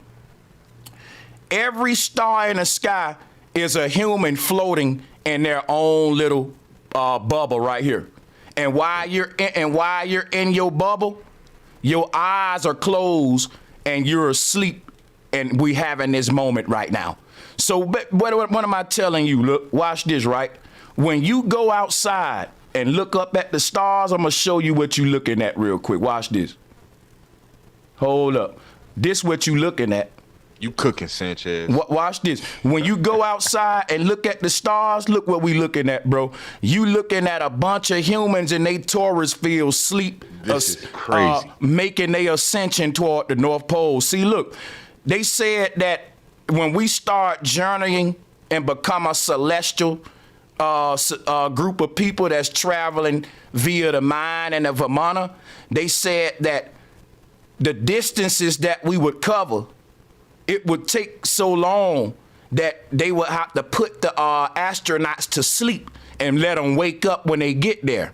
So that's what we're doing now. You're in your little ship, you floating to home, but you sleep while you're doing it, but your macabre still going toward Polaris. Each one of us is our own little. So think about me right now. Let's get another picture. I'm gonna show you something. Watch this.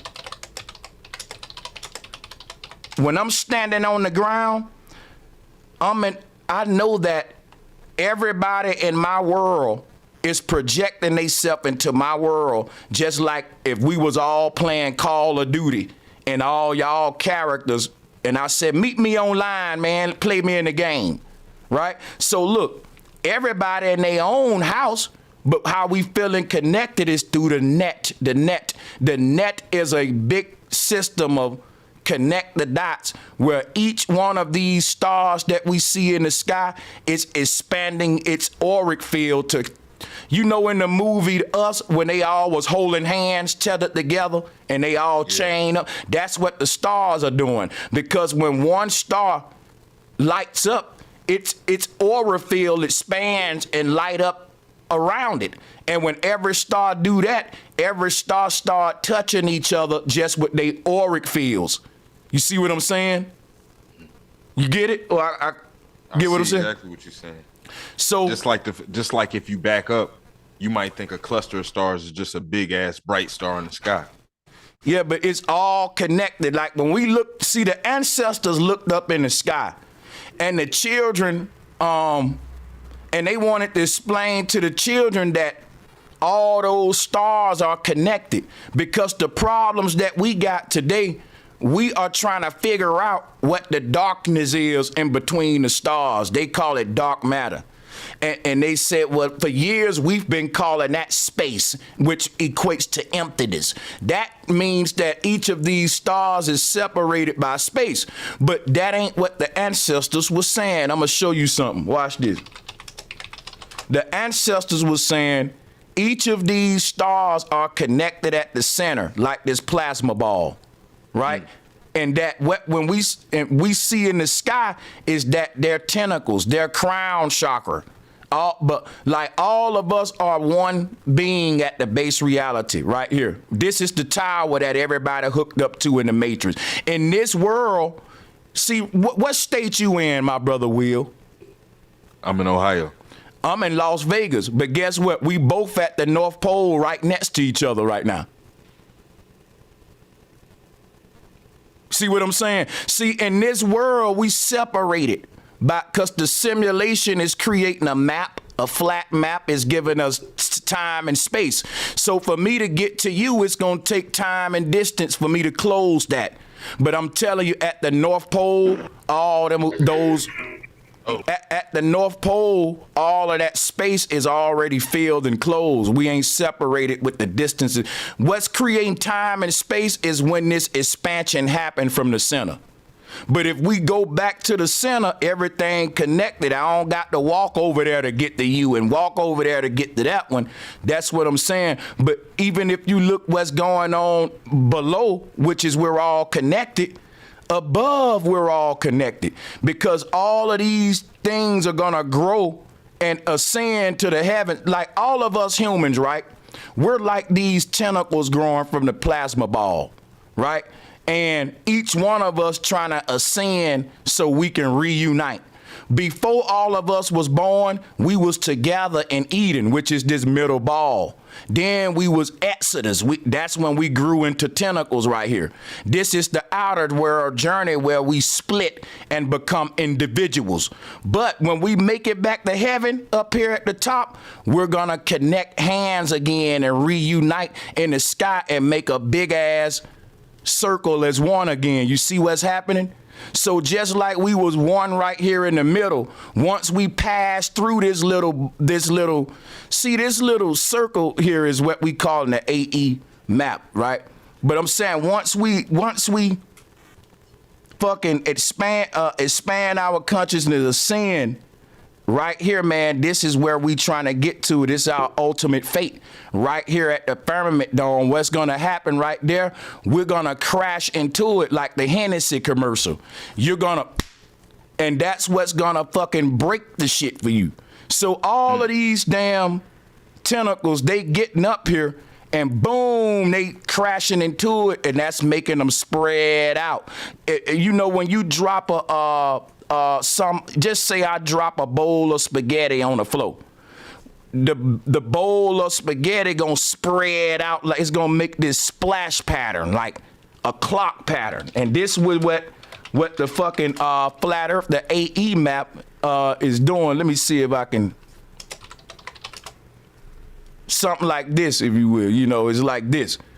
This is what like when your sperm made impact, it created this entire universe, starting with the fucking earth plane, and then the two fields start to form around that. So the slime is showing you basically the magnetic ley lines on the flat earth map. This is how we create this simulation. I know I'm all over the place, but yeah, when the Most High dropped the idea of creation down, it impacted with the waters, you know, and boom, there go your ley lines. Where the impact landed at, like when the point where the shit first made impact, that's the strongest point. Everything was pushed away from that point. That's the North Pole. That would be in the middle of this thing. That's where the shit dropped at. Boom. Then everything spread from there like that. So same with this plasma ball. What happens is all of us really going, this whole journey, everybody born in your generation, we was just talking about generations, they was united before life, and they will be united after death. And it shows you this with this plasma ball, with how that works with each one of us ascending, you know. So that's crazy, because it's kind of like united, divided, united, divided, united, divided. And then when we was researching the Vimana technology, that's how you make a what is called a motor, one of those mercury vortex motors, stacking the electrodes like that, negative, positive, negative, positive. That's duality, polarity. Yeah, it's crazy. Damn, I had a good question for you. Hold on. But yeah, when we look up in the sky, man, you're seeing a bunch of humans in their own little. See, the world ain't that big. I'm gonna tell you something.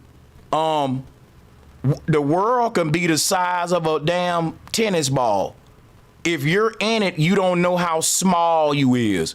Like if you was if our whole world was the size of a tennis ball, you wouldn't know it, because you would be scaled to size. So what I'm saying is, this whole world around you ain't as big as you think. It's just a bunch of us little Pokemons in our little genie lamps headed back home. And since it's taking a minute to get there, we taking a nap. When we wake up out our sleep, we'll be at our destination. That's why we say that awakening is the goal. think about it. Some people say my destination is the Bahamas. My destination is to go to Paris. You saying I want to be woke as if that's a location, because it is. Woke is a location. And when we get there, guess what you will be? Woke. That's what this spaceship is. Like, we're sleeping until we get there, and this is what we're doing in our sleep. We're becoming awake. And by the time we fully waken, your ball will be busting up against that home, and it'll wake you out the dream. Like, you sleep, right? And you ride down the highway in a dream, and you about to crash, and you can't fucking stop because your brakes is off. And that's what the simulation do to knock you out. The simulation in your dream, right? You crash your car, and you woke up in your bed like, damn, I had a crazy dream. Bro, what if I told you that's what's happening? Like, our journey back as little bubbles to North Pole, once we get to the North Pole, you gon' crash into it like the sperm crashed into the egg. Like when you say you dreaming and I fell off a cliff, and when I hit the ground, I woke up. That's what's gonna happen. When you crash, it's gonna wake you up in the base reality. And the crazy thing about it is, it's gonna be something that always happen in your dream to tie the two realities together. And they show you that in the movie. And that's what happened in real life. I'll give you an example, right? I'll give you an example. The example, and I'm gonna end on this. A person sleep in the bed. They about to fall off, they falling off a cliff. They so damn scared now, and they hit the ground. Boom. And they wake up, and guess what?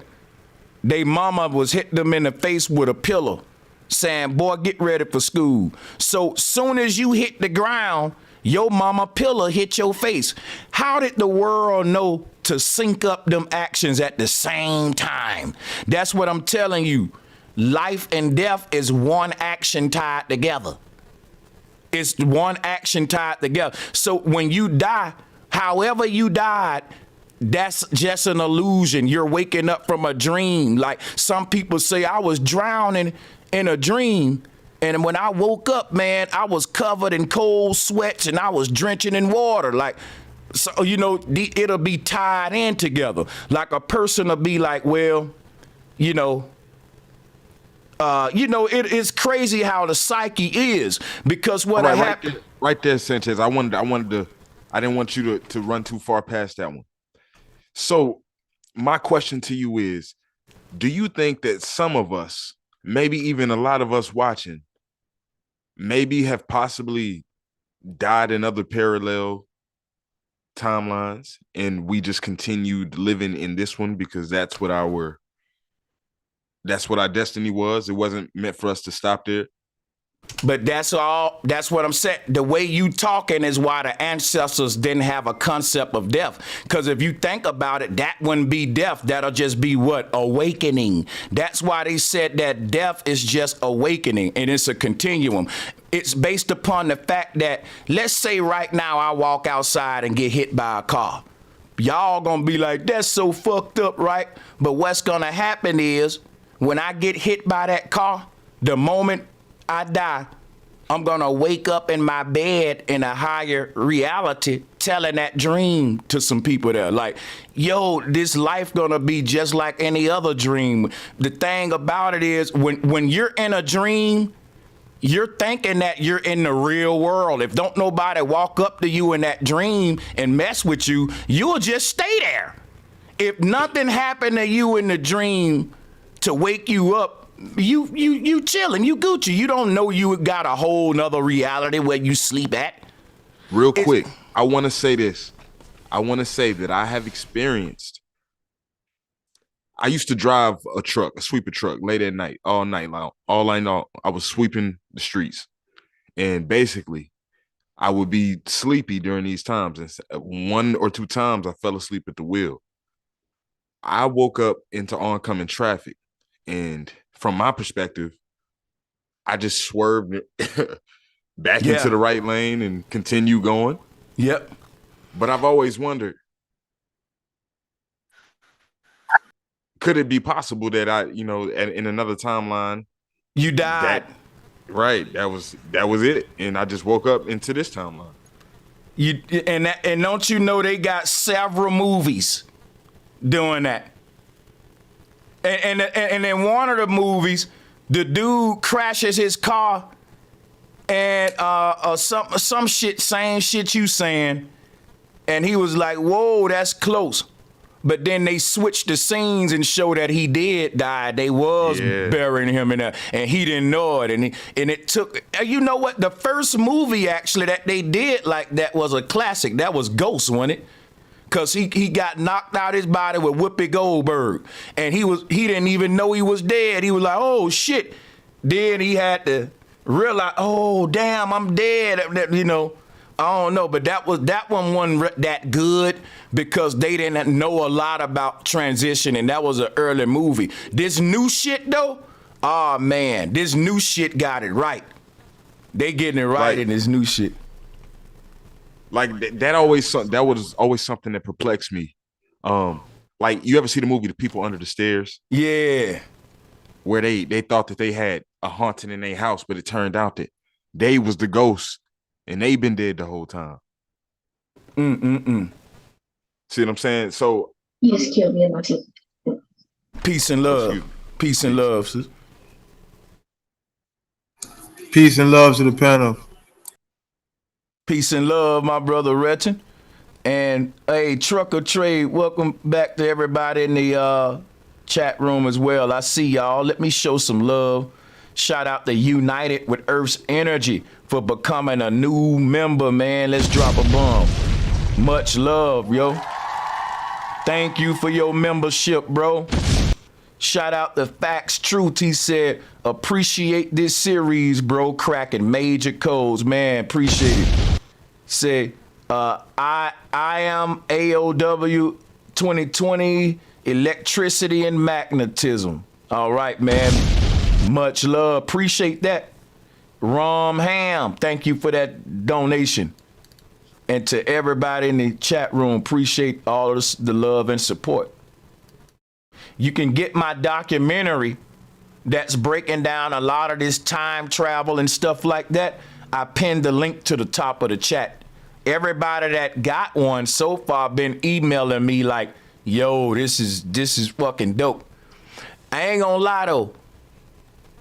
A lot of what I'm teaching in there, I'm breaking it down right here, and I'm actually going even deeper. So if you don't got the money, don't feel like you missed out on something. It's just to help me support because I have to find creative ways to monetize my work. So if people want to get the extra eye candy and all that, and you know, be thorough with this research, then get the documentary when you can. But if not, I'm still live breaking it down just like this. So, hey, salutes to the panel.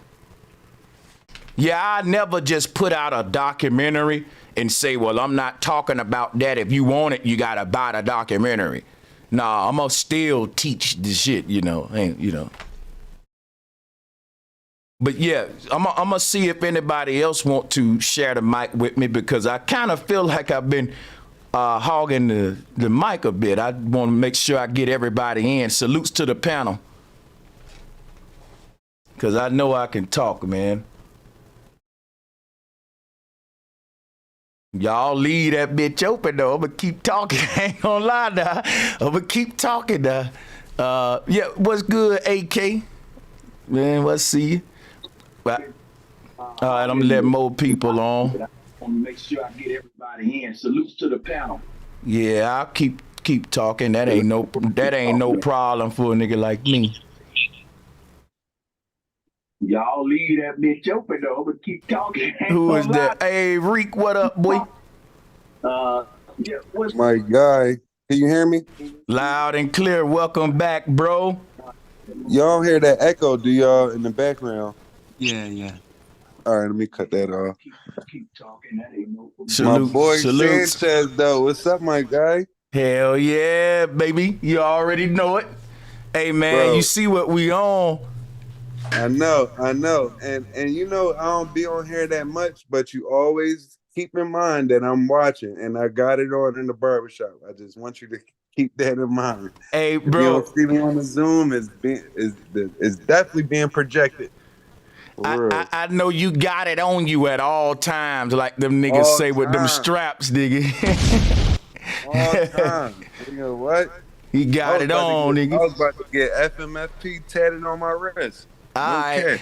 Hey, nigga, I can't let, if anybody getting FMFP tatted on their ass, they gonna force me to go and get it, cause goddamn, I can't have my followers getting it and I don't get it, nigga. I'm telling you, because it's not only a tattoo, it's a conversation and mind opening starter. You feel me? Put that shit Yeah. in the What's oven. I see FMFP? it. That's Flat black motherfucking motherfucking power. power. What that mean? Ha. And it don't mean nothing, man.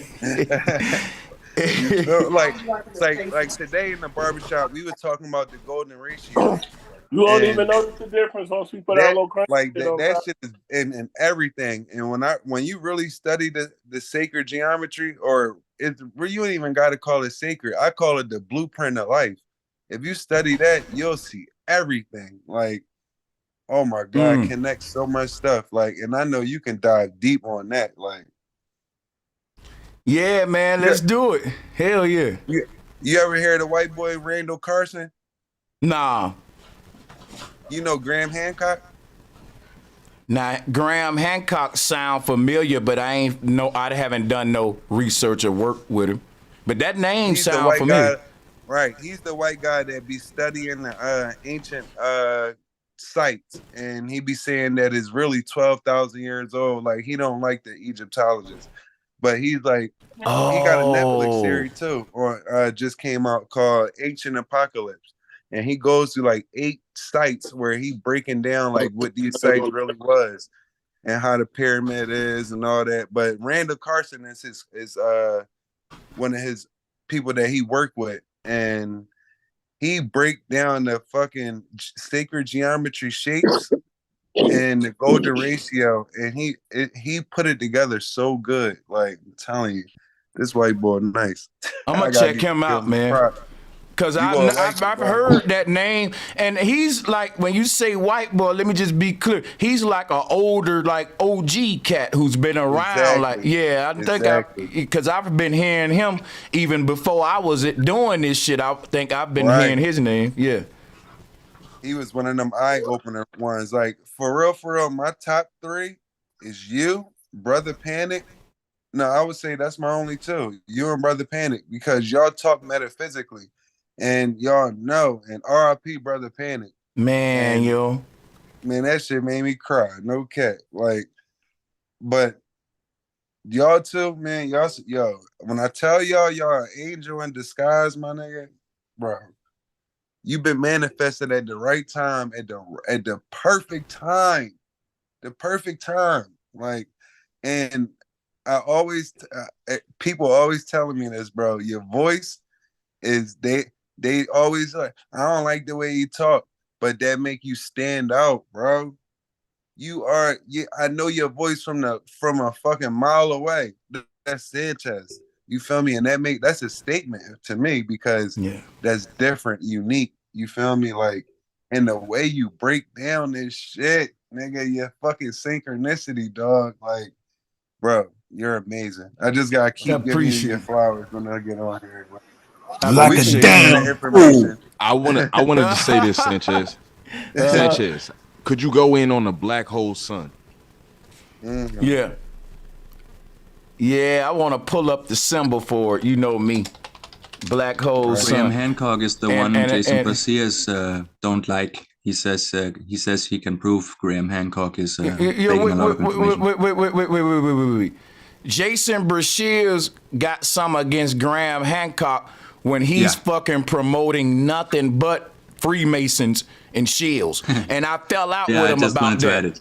Yeah, and you fell out with boy? Man, fuck Jason Braziers, and I'm gonna tell you something right now, bro. Fuck that nigga. I'm gonna tell you something, bro. He's connected with all of the Anunnaki, Bigfoot niggas, dinosaurs. Like, I knew something up was when I saw with the Bigfoot shit. Then I knew something. When I first did a show with him, he was like, the earth gotta be flat, man. He was pushing flat earth. Then I had to debate him on it on one show. Well, it's not really flat. It's not, and that's that shield shit. You rolled the flat earth shit to get my people attached to you. And then now people, you know what I'm saying? And then you show your true colors.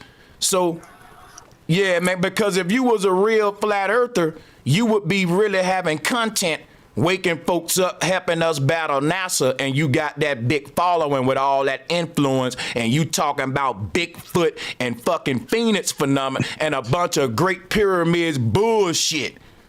Okay.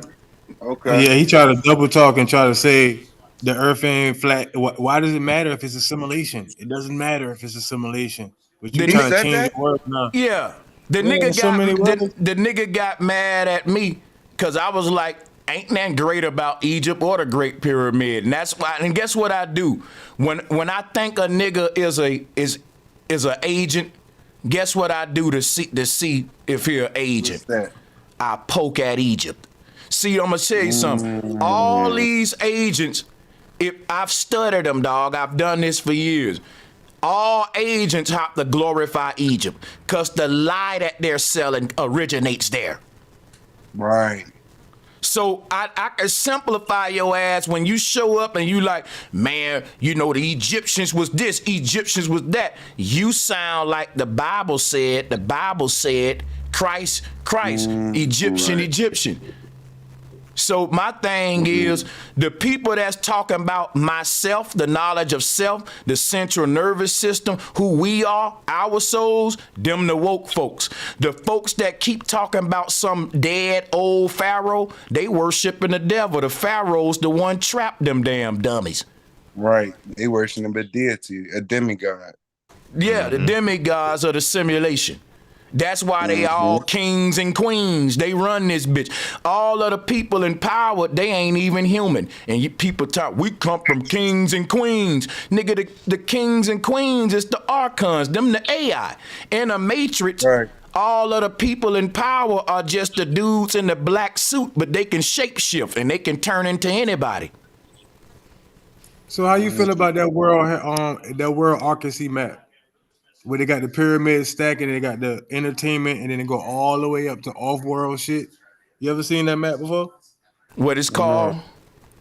It's called World Hierarchy, like HIER hierarchy map or pyramid. It's world hierarchy map. I got you. World hierarchy. I got you.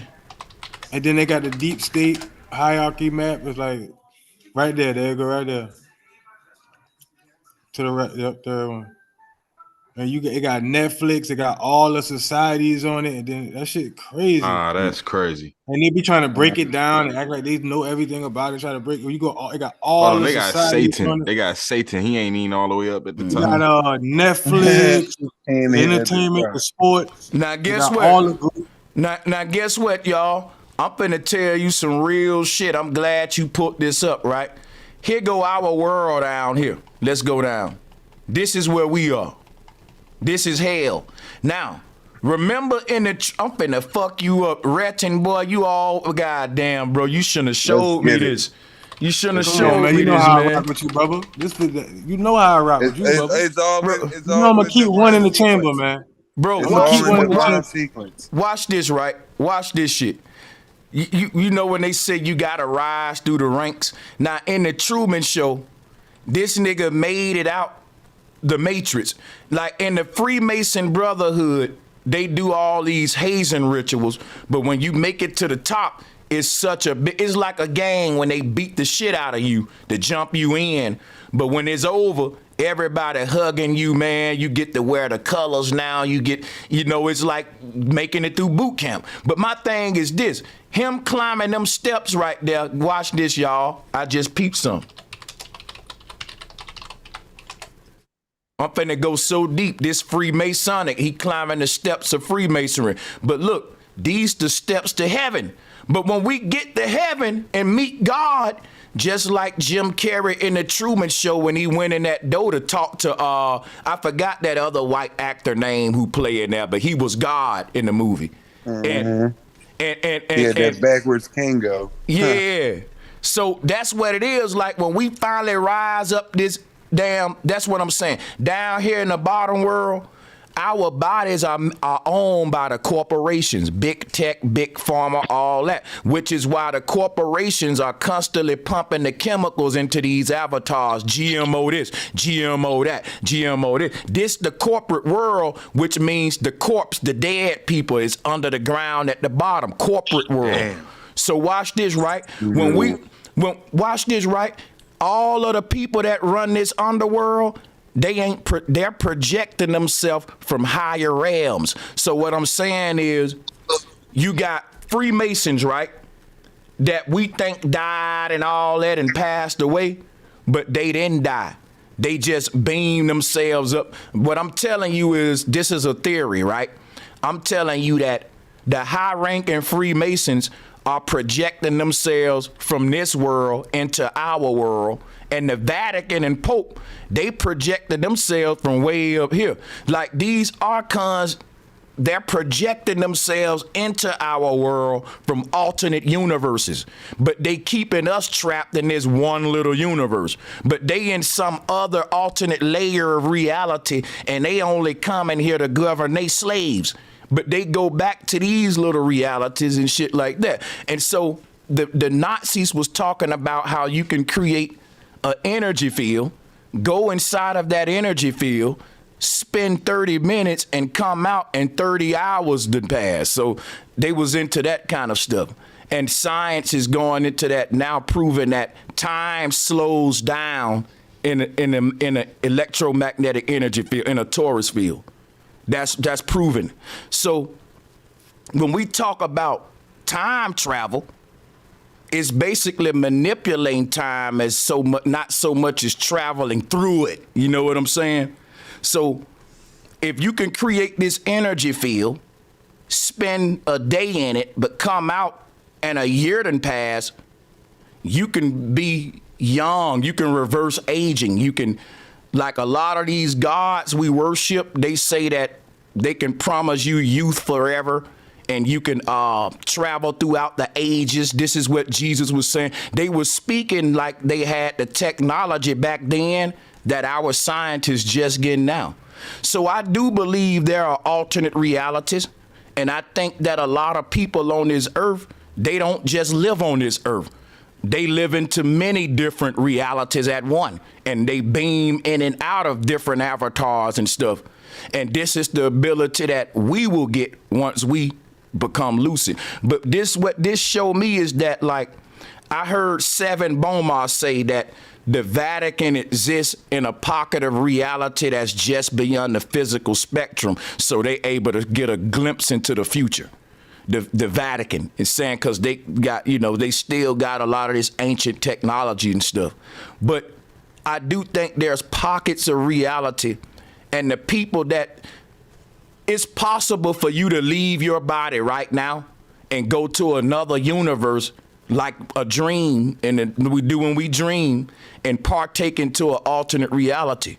Now, when you come back into this world, your body would just be, put it this way, when you leave your body, it'll still be going on autopilot. So like, when you dream, when you start dreaming, you don't wake up and start dreaming. You go to sleep here, and then when you get to sleep and start dreaming, you don't even know you dreaming. You be in the middle of an activity, like your dreams start, you might be driving a car soon as you don't even know, I just fell asleep and I'm in my bed for real and I just started dreaming. You just start dreaming and you don't know you dreaming till you wake back up in your bed. So that's what I'm saying, like, that version of you in the dream was already driving down that street before you jumped in the dream. He was on autopilot. So we got these alternate versions of ourselves that's continuing their little shit over and over. Like, that's the story of Sisyphus. They keep, all of these avatars and these alternate realities of ourselves is like a movie that's keep getting played and rewinded. And we just came to watch it one time. But it's been replayed over and over before we started to watch it for our first time. That's why when we get in it, we get deja vu and all that. But like I said, when you lead a dream, that version of you continues on with its life. You're just peeking into it. You know what I'm saying? And you can hop back in there and you'll be, oh shit, flying a plane. You pick, if you's a pilot in that dream, the moment you fall asleep here, hey, you in your cockpit flying, right? And the moment you wake up, you just like, damn, I was never that. Or were you? Yes, you were. You're many things in many different realities. So, right. You know what's crazy when I look at this pyramid? It looked just like the one you got with the waters on the mountain, and then at the top is like AI all the way at the top. How you talk about AI, and that shit is crazy because like in a ball got like artificial intelligence, and you know how you got that mountain with the waters. Each water got a different level to the top. That's it. It just correlate for some reason.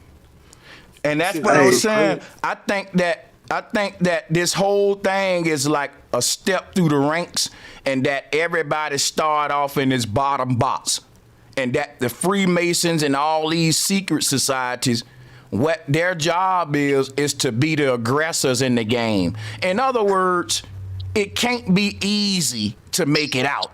Now we look at them like bad guys, right? The same, but you should look at them like the motivation to get you out, right? The thing is crazy because what I'm gonna say now gonna sound crazy, and what I'm gonna say is, on the flip side, everybody that's bad in this world is really good in the alternate universe. Everything, you see what I'm saying? So like, it's like they're playing their role. Yeah, because we say these motherfuckers are evil, man. I don't want to be in this earth. I want to get on. And then that mean that these evil people did their job. It was they're there to make you say that, to make you say, this ain't my home. Look at this place. They are the reminder for you to keep moving. You know, they're the ones that won't let you stop. And that's why you think they the enemy, because it's like a person that joined the military, they think the drill sergeant the fucking enemy because he yelling and telling them to do the push-ups. But this is the steps through the ranks. If you want to make it through, wear the uniform and join this shit, you gotta go through this shit. And we signed up for some shit on a spiritual level in the base reality, and this is our initiation through it. Facts. Yeah, that's a good analogy of that. Perfect analogy. Hey, real quick, peace to the panel and all of that. And the last brother, like, he really dropped some gems, and I had to like let him get his shit off, and I wanted y'all to ride it out. But I just got a quick question on a point right before that, Sanchez, like how you was talking about the dream stuff. I normally be keeping all that shit to myself because I didn't tapped in and I was listening, and I heard you say some shit that was like I don't know, you weren't trying to like interpret it and hear all that shit, so like I kind of kept it chill.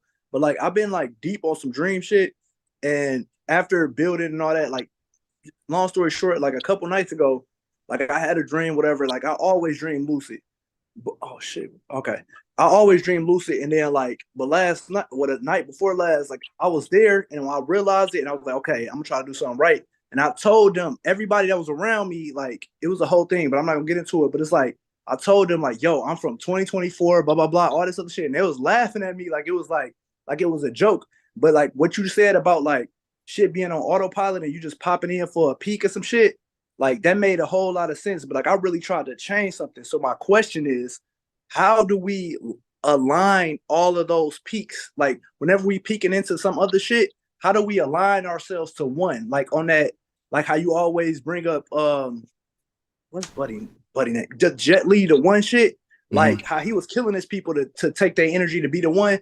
Like I know that's all movie shit, but it's like, how do we align the ones that we are to be one and move up that ranks? How y'all went into the next segment of like each level being another thing and the people projecting themselves down. How do we align ourselves to like be better?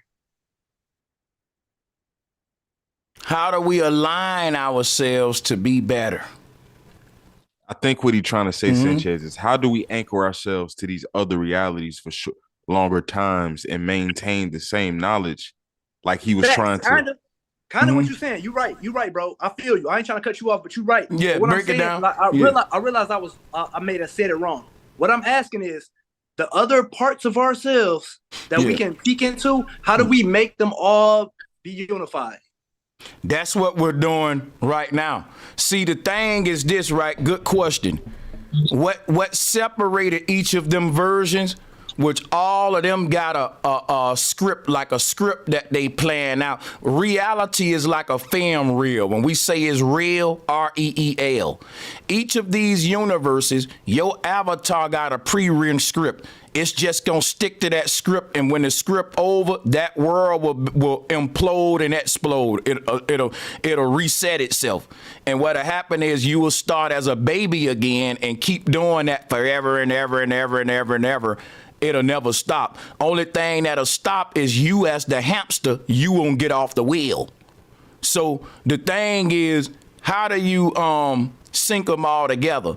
What made them all be different was that each one was programmed with a different memory of who they are. One version of you is a rapper, one version is a police, one version is a damn porno star, one version is this one, and that's what separated all of them in the first place when they all went into different simulations and got a different programming and script. So the true script is that I am God. And the one truth that's gonna kill the many lies is each one of these versions of you in each of these universes gonna realize I'm not a plumber, I'm a God. And when he realized that in that life, when he died with that realization, he get to move on. Now, in his next incarnation, when he's a fucking fireman, he gonna see, cause you gonna, let's say you forget this shit, right? But the memory gonna still be in your subconscious. What that mean is that's how you got woke now. See, your last lifetime, you said I'm a God. And that's what let you break free from that cycle of incarnation and that bottom world there. And that's what led you here. But the memory that you a God, when you came here and you forgot who you was, it ain't that you forgot. It's just that you a seed and it's taking you time to grow back and remember that knowledge. It's expansion. It's like the memory of our awakening from the previous life is compressed into a feeling that we get. And they tried to show this like in the Matrix when Morpheus was telling Neo it was just something that led you here. You can't explain it, you can't understand it, but it's something that led you to me, Neo. Remember he was telling them that? That's what we got now. Whatever that something is that led me, is like this cosmic memory in us that realized, wait a minute, something ain't right about this world. Like, you need to realize that that's a very rare stance to take. That's why I win a lot of Neos in the Matrix. We take it for granted that we look at the world around us and question it when the rest of the people don't, though. You're part of a very small crowd. You know what I'm saying? So, yeah, I believe that even that we always remember this, and this is how we pass the baton up the stairway. So, like, it's like, in your next lifetime, you're collecting all of these versions of you like Jet Leader 1. Each one of these niggas is thinking that they a goddamn avatar on a grid doing a measly role like janitor, senator, I'm a fucking musician, when really you a God. So the thing is, when you realize you're a God on all these levels, that's when they all gonna sync up. What split these different yous up is each one wanted to be something different. Think about this, right? We making metaverses today, and you can be able to upload your consciousness into the metaverse, right? In the near future here. So the thing is, think of how that will look. It's possible for you to create 50 metaverses and have 50 avatars of myself in each one and play them all. So that'll be like, hey man, in this universe, I'm a police. You know, think about it's like a video game. You say, well, I'm tired of playing that game. I want to play as a fireman. Well, in this universe, I'm a fireman. This is how we get all of these different versions. It's like God wanted to be so many different things when as God, he's only one thing. You know, but it's like God wanting to play the many roles. So he could, just like we're going to be able to do that soon, because when we upload in metaverses, you can be in many simultaneously. You can have an avatar that's a rock star in this universe. You can have you a character that's a fucking actor in that universe, and you can play all your characters, and you can beam to each one of those metaverses from the base reality. You can come back to this world and say, okay, I'm tired of being an actor over there. Put me on, plug me up to my police self. That's what we do when we're dreaming to these other versions of ourselves from this one. But see, what's going to happen, what's going to stop the dream is when each verse, see, that's like this. Let me give you an example. Right now, I'm woke. I got all this knowledge, right? But when I dream, I don't know none of this shit. I'm a whole nother version of myself that is not Bro Sanchez. He don't know this. So if I get lucid in my dream, that's what's going to make all these versions one. Because me in that dream, think about it, right? If you're dreaming right now, you're a whole different version of yourself in that dream. The moment you realize you're dreaming, you ain't that version of yourself no more. You the version that was in the bed. Now, the version of you that's in the bed in this world is now occupying your other avatar consciously. And what happens is, if you were to walk to your girlfriend's house or your mama house, they'll think you lost your damn mind. They'll be like, boy, you acting different.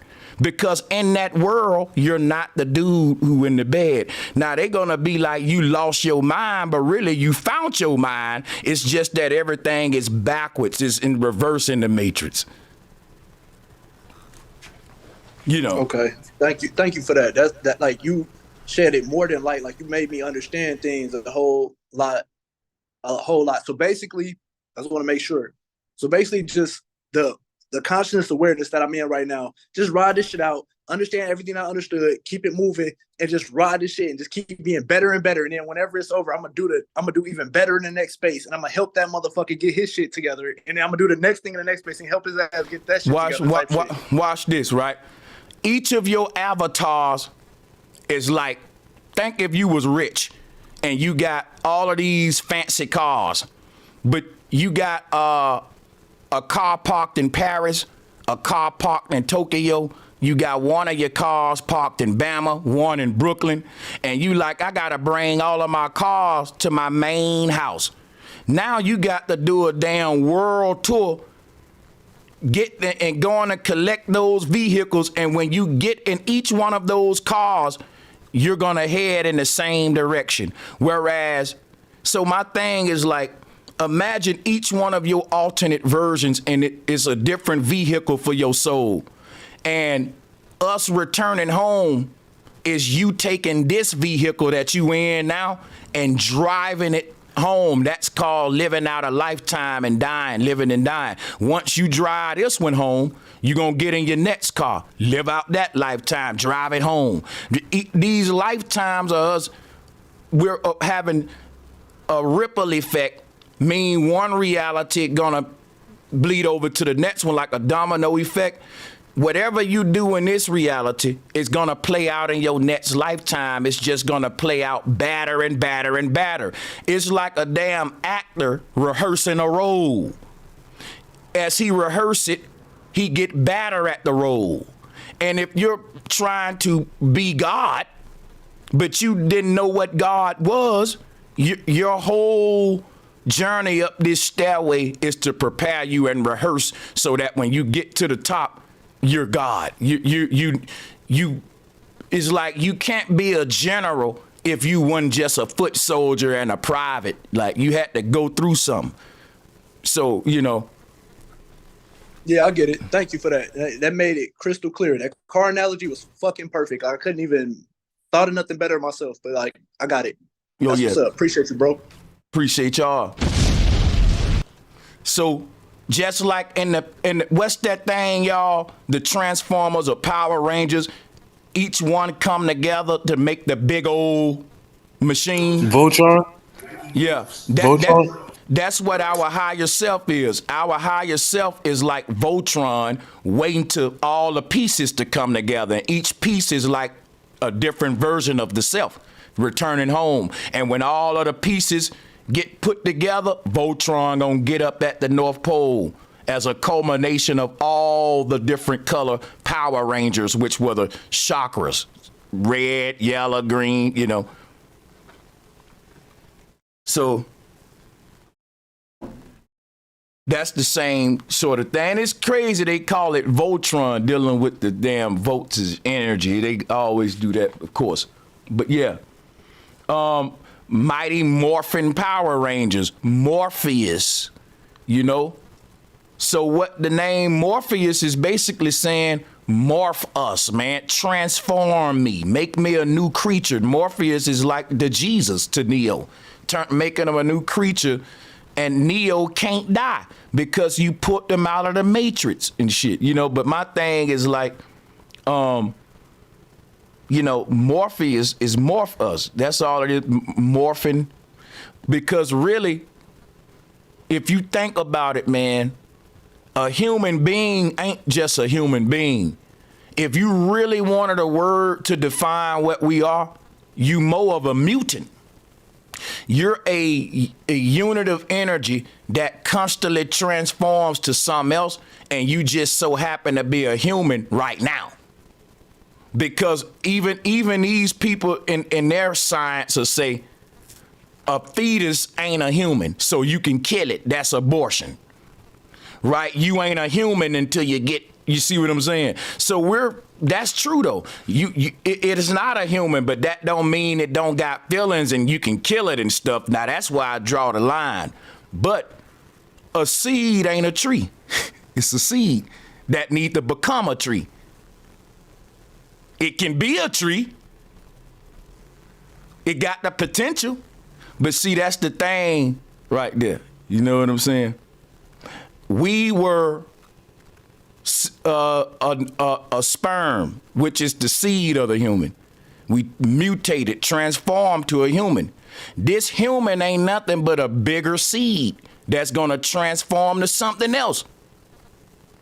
And then when you get to that version, you're gonna realize, damn, I'm just a bigger seed in a bigger ground that I gotta bust out of. And you're gonna be looking like Samson, breaking through all these veils. That's Samson ain't nothing but a seed breaking through the shell, becoming a tree. That's what they teaching you with that. Samson, by the way, you rearrange the words, it become Mason. But this doggone, and yeah, the Samson, the Mason in between the two pillars, Joachim and Boaz. So check this out, right? You see this here? I think this is true. I think we are in hell. And to get out of hell, we got to rise up through all these hellish. They said it's 7 gates to hell. It's 7 gates to hell. So the Hindu said we got to die 7 times to make it out the matrix. That means we got to break through them 7 gates. I like this pyramid because it showed me each gate, you know, because think about it. Each one of these blocks is ruling a different aspect of our being. Just see, I'm good at symbols, charts, and graphs. And if you look at this, right, if you look at where the corporation's at, that's all about the water, the food, the terraforming of the resources, like the rocks, the liquid, the earth shit. But if you look at the Freemasons above that, above the corporations, that's different. Them the secret societies.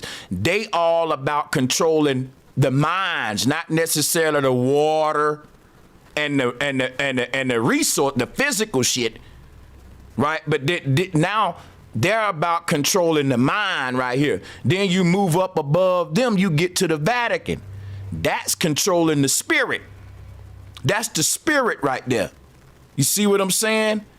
You get to this top one, Satan, and we can start talking about the soul and different higher levels of consciousness. There's gonna always be an adversary that's gonna meet you on each of these planes when you're trying to get out. So look, to make it out of this first world, we got to rise above the corporations, man. And that's McDonald's, Louis Vuitton, Gucci. That's the 7 deadly sins, glutton, pride. That's the corporate world at the bottom where we at right here. Most folks ain't gonna even rise up here to even fight the Masons. They think, see, listen, let me explain something to you. When we're in this earth doing battle, we ain't even beginning to fight the Masons or the Vatican yet, for real, for real. They hear us coming though, but really guess who we fighting the most? The corporations. Guess who's censoring us? The corporations, not the Masons and shit. See, we haven't really become the problems of them yet. Only thing you gonna do is piss off a few little butt-hurt Masons who mad you know more than them. But I'm telling y'all right now, we ain't really had the brotherhood blackball and attack us like that yet. See, when the Masons come in, your family gonna start getting blackballed in society, losing jobs, and just it's gonna seem like bad luck just coming in your shit. What I'm saying is this, and this is just a theory. I'm always blabbering and shit, you know, and speaking my mind. But what I'm saying is, it might be literal a hierarchy system like what we showing, and that the corporations rule the corpse, which is the dead people who sheep, they the cattle. They damn near never wake up. It'll take them so long, right? And you can govern them with food, brands, gold, silver, little shit like that, right? But to the people that wake up, you're gonna manifest yourself into this upper reality. And now your enemy gonna get a little harder now. And then when you defeat this group, what we call them Masons, now you finna be fucking with the Vatican them. Then when you defeat them, you finna go beat up Satan him damn self. See, all of these groups are projecting their consciousness to these other layers of reality, and that's where these demigods at that they serving. All of that stuff exists on these astral planes where boogeymen can be, monsters at. You see what I'm saying? That's where all of this Baphomet and shit, what they were, it ain't in this world. It manifests in this world as an energy that we can feel. But it's literally an energy that you can see behind the veil. So what I'm thinking is that each of these, like somebody asked me earlier, they said, Brother Sanchez, do you think they got police for like when we start waking up and going into these higher realms? It's because we woke now, man. Like it ain't gonna be no other woke folks like, look, they made it out trying to get them.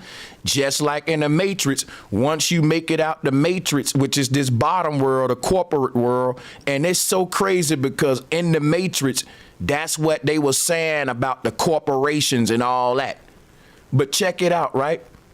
When you leave the damn Matrix, guess who gonna be on your ass when you leave the corporate world? Watch this. Watch this shit here. Look at this. See, all of these Masons, look at how they dress. All black suits. Who is that in the Matrix? That's the agents. What do we say? We say, man, these Masons is agents. They selling out, right? These Masons, in the Matrix, right? The niggas in the all black suits. In our world, that's your motherfucking Freemasonic cabal. That's the boundary that's there to prevent humanity's ultimate awakening, to prolong it. That's the brotherhood for that. So you trace these Freemasons back and you realize, damn, They dress like the pilgrim that's on my oatmeal box. Yeah, this was the original, the founding fathers, Freemasons. So you had a foreign government come and take over. Like, I could go so deep into sovereignty and how the government that's over us right now is a foreign entity, and you're a prisoner of war calling yourself a citizen. You have no rights, you got privileges, man, and they can take them shits away. They show you that all the time. The people, and the next level up above the Master Maester is the Shriner. That's all I was wanting to add. Yeah, and then it's crazy because it's like Shriners, Masons, all of them are still in this block right here. Them the secret societies. Why are your secret societies above the corporations? That's the first barrier of defense. Silence. You see what I'm saying? So think about this chart right here. This is very dope. You got the corporations, right, running the world. Then you got the secret societies above them. Then you got the priesthood. Guess what, y'all? Go look up the government system of ancient Egypt. It's the same shit we see right here in our world. If you pull up the pyramid of power for ancient Egypt, you'll see why it's a pyramid on our dollar. Our government structure is based upon Babylon and Egypt, where you dumbing down the peasants. They created a class system in ancient Egypt to where they dumb the people down, and those people had the knowledge of, the only people had knowledge was what they call the wise men, the magi. And these guys knew everything we know today, but they knew it then. You know what I'm saying? And people thought they was miracle workers because they didn't understand the technology. If you went to the past with future technology, people will thank you, God. But these people here, like, they actually just suppress the knowledge for a generation so that they can breed a generation of dumbasses and peasants. And then they started teaching all them generations theories and belief. Education is you being trained. I'm going to tell you the answer. Now, you need to remember that, so when I ask you again, boom, you raise your hand. What's the answer? They don't tell you how to find the truth. They give you the right answer, and it's basically you memorizing. You got a lot of folks with good memory who think they smart, and all you did was memorize the right answers in school. You got the answer right. You didn't learn shit. You memorized a bunch of lies. Most of the shit you learned in school, you ain't gonna even apply most of that shit in the real life, man. Columbus discovering America and all this false history and fake shit. When are you gonna apply a diamond planet in your life? When are you gonna apply a super Earth? They filling up your head with a bunch of data that makes you feel smart. But if we were smart, we would be pushing back on these folks genetically modifying the world. You can't know everything about what's going on, but don't want to do nothing about the problems that's presented with what you know. Because the people that really know what's going on know that the big pharmacy companies and the powers that be is poisoning us slowly. Now, if you really know what's going on, you're either combating that or saying, shut up, you're lying, you just being a tinfoil hatter, and you're hiding that. That make you the enemy. That make you the nigga that's saying, ain't nothing in them chemtrails that's wrong, man. It's just smoke. That make you the guy that's saying, it's just a little fluoride in your water, who cares? That's the attitude they want.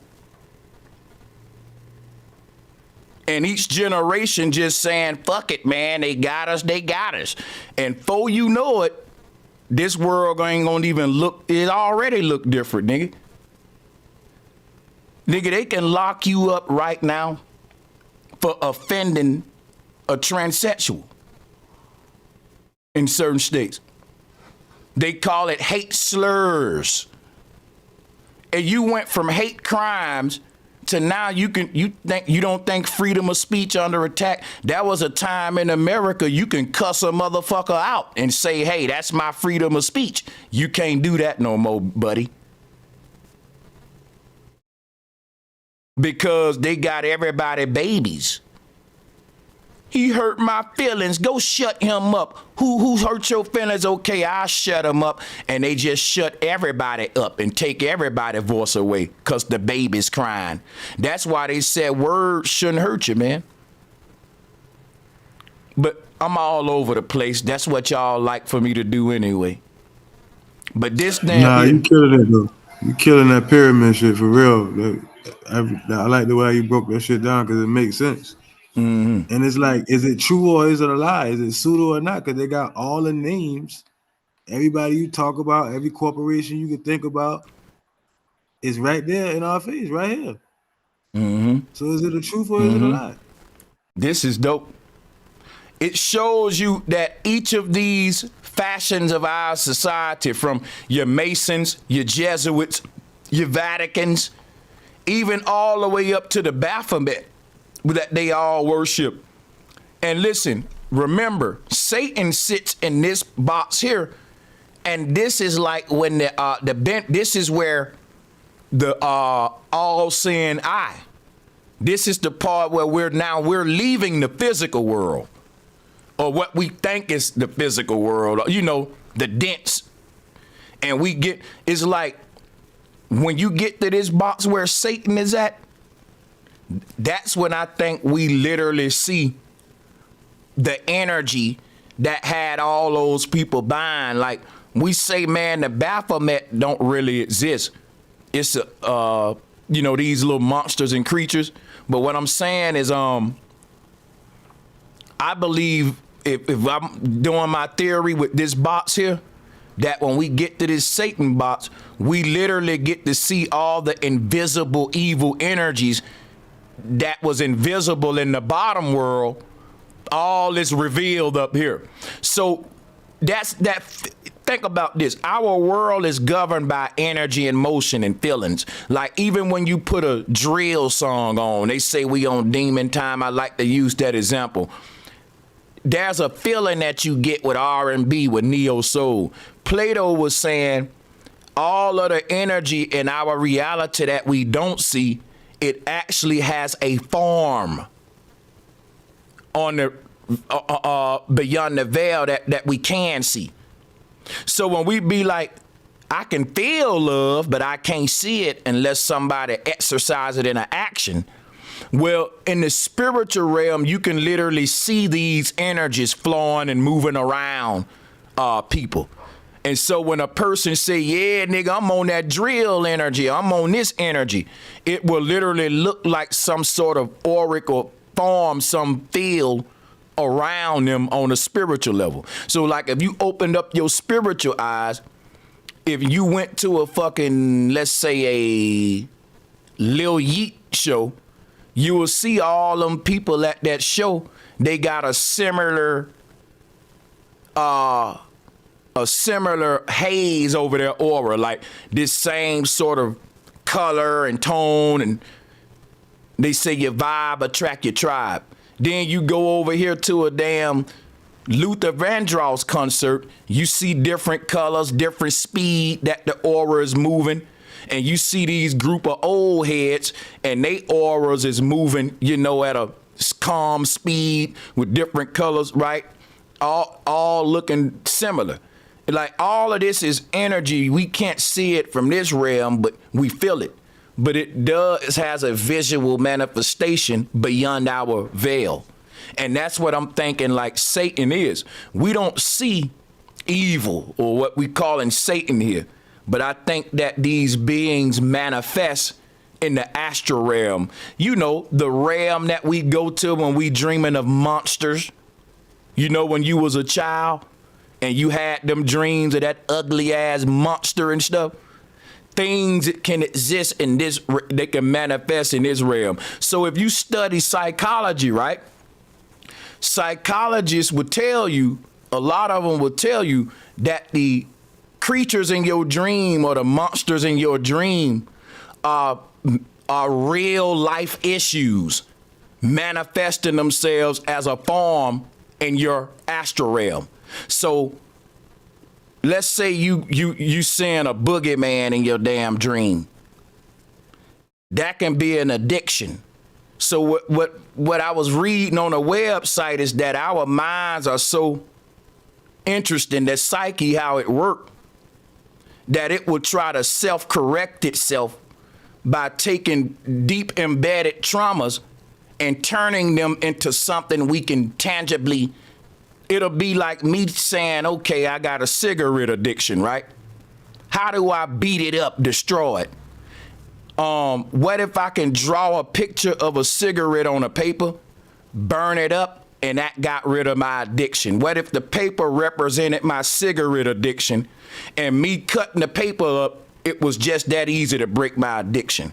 So that's what the mind does. The mind will take a problem in this world and it'll turn it into an obstacle in the dream world. And if you conquer the obstacle in the dream world, it will play out as liberation in this world. Now, they showed us that on on Bruce Lee, the dragon, when he kept battling the demon in his sleep. So several psychologists will tell you that the mind can turn deeply embedded trauma into entities, into something tangible, into something you need to deal with on a dream level. And they actually got dream readers to show you that what you saw in a dream, that's something you doing in your life that you need to stop right here. You be like, yo, I was dreaming that a dude was chasing me with a gun. They'll be like, well, they'll go into something you doing in your life and shit to try to make the events in your dreams make sense for whatever the problems you going on here. That's what that was all about. All of these realities tied together. So whatever your obstacle is in a dream, that obstacle exists in this world as something too. It's all layered throughout these different layers. You know what I mean? Drop a 1 if y'all with me on that. You see what I'm saying on that? Totally with you, brother. Totally with you. That makes totally sense. Yeah. Cause that's why we say now, if a nigga got a bunch of addictions and shit, they say he battling his demons. And really, that smoking addiction, that sex addiction, that's literally an ugly ass monster called an incubus, succubus, different little creatures on the astral realm, according to a lot of ancestors. So like in this bottom world, these archons layer what they are, but they always working against you. So you may struggle with drug addictions, and that's a damn demon in the astral world trying to hold you down in hell. Now, when you conquer that drug addiction in this world, you can reincarnate on a higher plane. And what'll happen is you'll be like, in my last lifetime, I was a crackhead. But shit, in this lifetime, I broke that addiction. I'm something else, and you'll keep moving up to something better. But that demon gonna be there waiting on you and trying to hold you back on each realm, manifesting as something different. So in this bottom realm, he manifests as a drug addiction, and he keep you reincarnating here with that burden. You conquer that demon, boom, beat him up. You get to the next one. That demon that you thought was a drug addiction in this world, in your next lifetime, right? You a corporate guru. And that drug addiction that you had in your previous life was a dude in your future life or your higher plane where you're a corporate guru, right? And you're a health company that's going to court versus the cigarette companies in this higher plane. You literally are battling the cigarette companies in this higher plane on a global level. You're powerful. But in your first life, you was a nigga addicted to cigarettes. So this demon keep getting bigger, the fight getting bigger. In your next life, you ain't addicted to cigarettes, but you still battling against cigarettes on a bigger level though. Now you're a health company fighting the damn tobacco companies. But that was what was happening in your previous life. You was a nigga addicted. You was still fighting the tobacco companies, but you was addicted. So what that says, like levels of you fighting this devil. And once you break one, which is the addiction, now I gotta fight him on a bigger level, which is stop him altogether. So you now become your series of journey up this mountain, giving you purpose based upon what was your obstacles was. You know, and each one of us are going to do that in our own way. It might not necessarily be cigarettes or addictions that's your demon, right? So, yeah, you might be. You just broke down. Yeah, you just broke down Legion, man. It's a Legion character on X-Men, on Professor X-Son. He like one of the, he a Omega, and he create realities. His mind, he don't even know he in reality or not. And he create other mutants and other scenarios to fight. And certain demons, and he got like a leech, like that shit. You just broke that shit down, and that you gotta shit, check out Legion, and you be like, man, what the fuck? It's like that shit, it's like talking about how cause and effect. Like the people in this world struggling from addictions, it's cause the world above them or the big powerful people at the top that's making it all right to have. People they're giving the corporations legal right to make people addicted to stuff so they can keep coming back forward. That's legal. But my thing is, you breaking your addiction don't save the world. But what I was showing in my example of how every little action and every little victory in this world is a bigger victory in your higher incarnation. So in this world, you just was a nigga that broke his drug addictions. In your next lifetime, you a nigga who took the tobacco companies to court and won. In your next lifetime, you the nigga that's battling against the dudes that's actually in the laboratory manufacturing these addictions and how to put the cigarette together and how, see everything coming from the top down. You wouldn't have the cigarette companies if you didn't have the scientists that did the evil research to know how to make them addicted to the cigarette. So if you get rid of them, then you get rid of them. It's like you going back to the top of this mountain to cut the tree at its roots. So everybody ascending up this mountain, what's going to give them purpose in their lifetime is the obstacles that they face in this one. So embrace your obstacles. You know, and I hate to use this example, but this is a good example. There are women that I heard speak, and they speak so fucking powerful. They're like motivational speakers. They have thousands of women coming to hear them talk, right? And one of the women, she's a grape victim, and she go around speaking out against grape. And that she said that if she can change her life, she would get graped again because it made her stronger. It made her, and now a lot of people don't understand that. When you get to where you going as a god, you gonna realize everything you went through in this underworld was to activate that in you. You know what I'm saying? Like every hero went through some shit. Every Marvel comic, every mutant, when we read comic book, they got their powers from a tragedy. A nigga fell into, right? They fell into, yeah. You fell into a toxic plant. Now you learned how to fly. Or you fell into a damn chemical nuclear room and he got this. That's how all the superheroes and comic book characters are created. From something wrong happened, but that actually empowered them and turned and gave them the God. And that's what we are in this world. That's what pain is. That's what depression. That's what it is. You're living out that script of one of those characters, you know? That's what activates our, and everybody go through some different, which is why every superhero got a different power. Because whatever you went through and conquered, that became your strength. But I ain't go through what you went through. So my power may be Cyclops. That mean I can see. I'm good at symbols. I can see the symbols. Your power may be, goddamn it, Gambit. You know, he can do, see what I'm saying? And everybody get their power because what they went through. I can do what I'm doing right now because of all, listen, if I rewind my life and I change anything about it, I wouldn't be sitting here. I got to take the good with the bad. If I like who I am right now at this moment, I owe that to the good and the bad. So if you was to start your life over and take all the bad things out, you wouldn't even be you.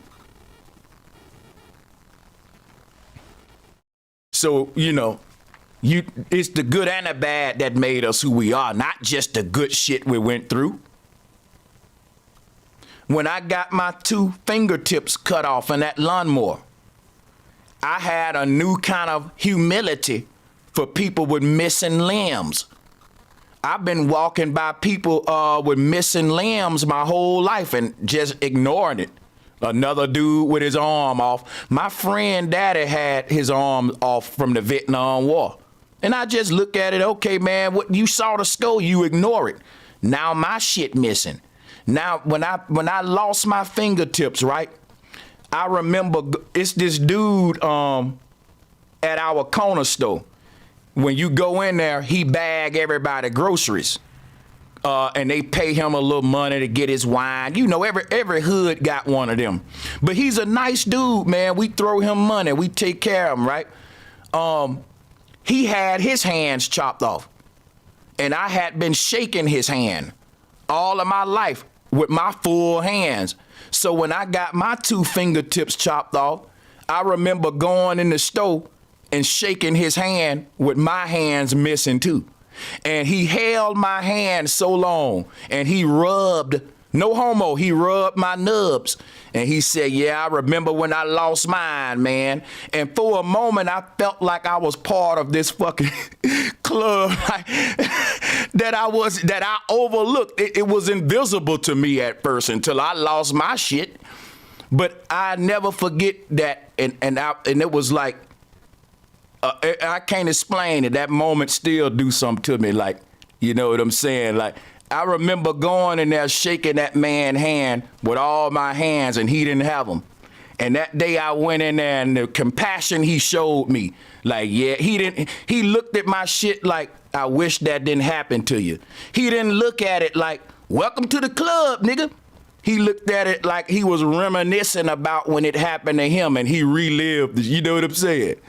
It was a moment that if I was to rewind my life, I wouldn't change it.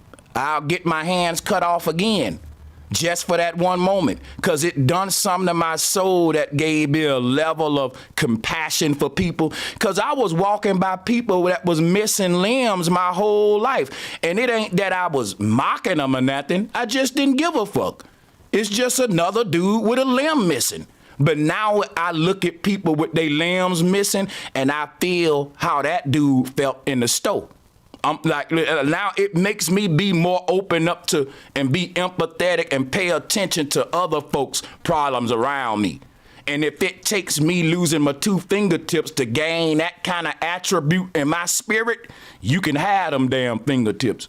Because what I got, if that's all I had to pay for me to become a more compassionate and this level of empathy, nigga, I'll start my life all over and lose them fingertips again.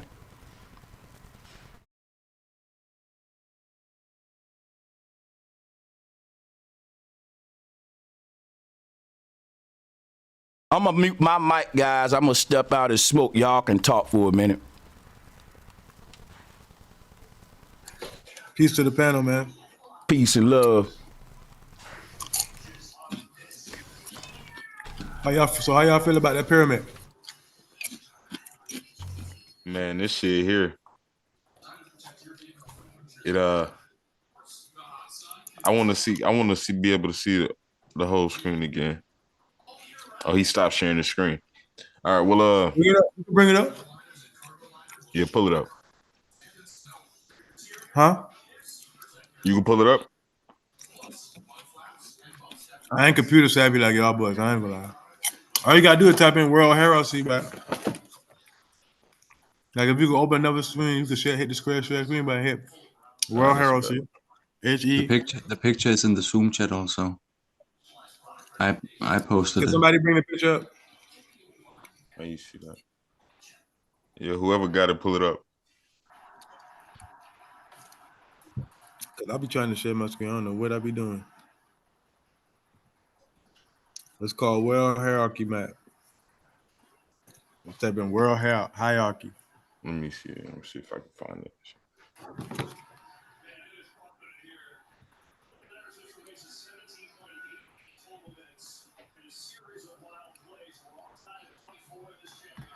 Got it? I'm pulling it up now. Cause some of them be kind of blurry, so if you can get a good one, if you can read it real good, you can see all type of all these names and Here you go. deities. I hit the share screen button at the bottom of the green. Pull it up. I'm trying to find a clear one.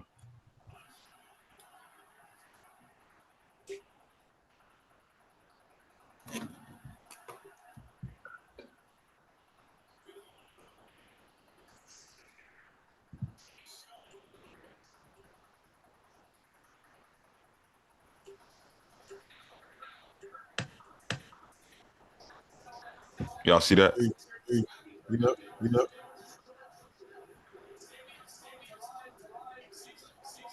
Oh, damn. If you look right here, this shit talk about universal free will all the way up here. Yep, you see it. You see karma. You see karma. Yeah, but then at the top up here it says, I am that I am. And that's that same Hebrew, I don't even know what you call it, but sigil that they use all the time. That's an eye at top. That's the 666 or one. WAN or some shit like. Hold on, I know what it's called. How you pull that shit? If somebody is talking and listening to the show in the background, you gotta mute the show in the background. Yeah, there's an echo on. I think it's echoing because of my screen share.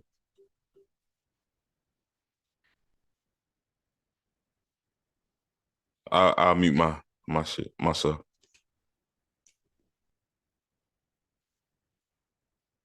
Like figure that shit out.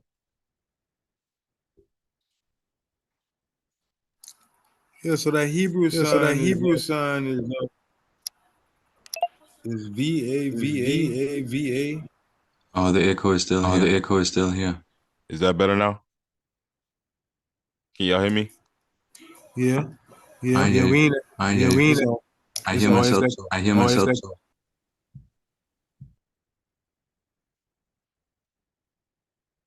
Try to mute. You see the symbol right here? Well, y'all seen this before. I've been looking at that. I've been looking. That's like the but I'm thinking like how they talk about Adam.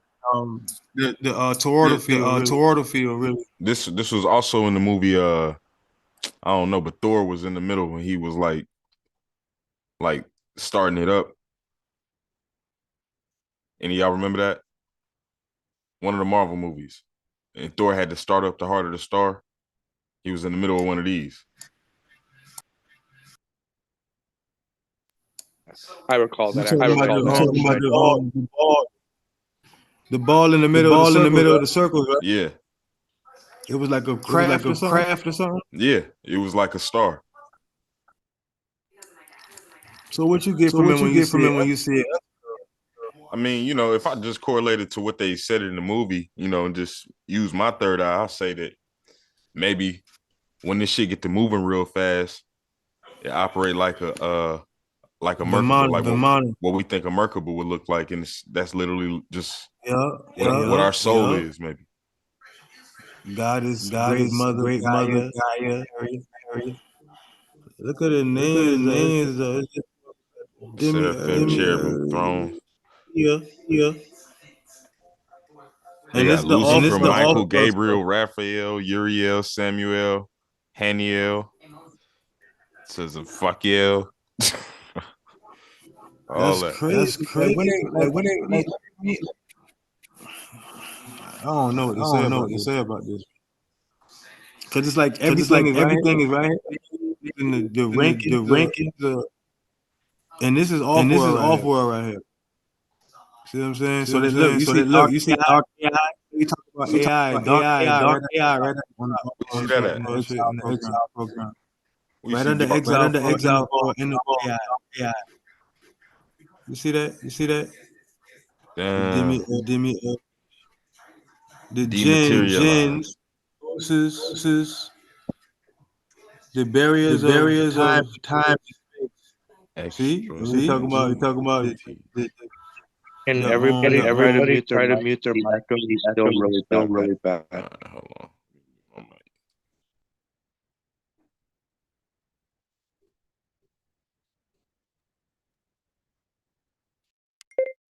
If there's a person screen sharing, and if he mutes his mic while other people talk, it might not. Testing. Nope, echo's still there. Yeah, I muted my mic. Let's stop all screen shares. I mean, I can stop screen sharing, but let's stop all screen shares for 1 second. Let me see. Yeah, that screen share is what's causing the echo. So that go to problem. I'm thinking that okay, if you sharing the sound, then maybe it's sharing us back again. You sharing the sound and the picture, it's getting double. That's what I'm guessing. But that's cool. We ain't got y'all need to share up. We can put the share up and I cut the sound off or something. Do y'all need to share up? I can pull it up for you. He was saying that symbol look like a Vermont. How they got that the symbol at the very top to the left. How we got the circle and you know how they talk about how sharing the opposites spin in circles. Yeah, all the eyes on it and all that. You know how they say that. The spinning wheel of Ezekiel, whatever he used to say. Yeah, that's exactly what it is. Ezekiel's wheel. Remember Ezekiel wheel was talking about that, and that's how that little sign that looks up there with the mother and Gaia and all that. That was kind of crazy though, because I was looking at it. Yo, what if our original first and last name was whatever your name was in your previous life and whatever your name gonna be in the future? Like what if, but think about this why I say that. The God, and if you look at that cosmic Christ, let me show y'all something real quick. I ain't just making that up. Watch this. Show you why I say that. God said, I'm the Alpha and Omega. I'm the first and the last. And what that mean is your central self is only in existence because of your lower self and higher self. You the baby of them both. This version of us now, it's the demiurge. It's got part of your evil nature from your past. That's the part that want to keep you back regressing to your old ways. Then it got your new higher self who's ahead of you, and your greater version already above you. You're torn in between the two. That's the devil on one shoulder, the angel on the next shoulder. What I was saying was our ancestors cheated time. They mastered this thing. And what I was saying was if you can travel to the future and to the past because you're a time traveler, and I ask you what your name is, you gonna sound like the God in the Bible. You gonna say, hey, I go by many names.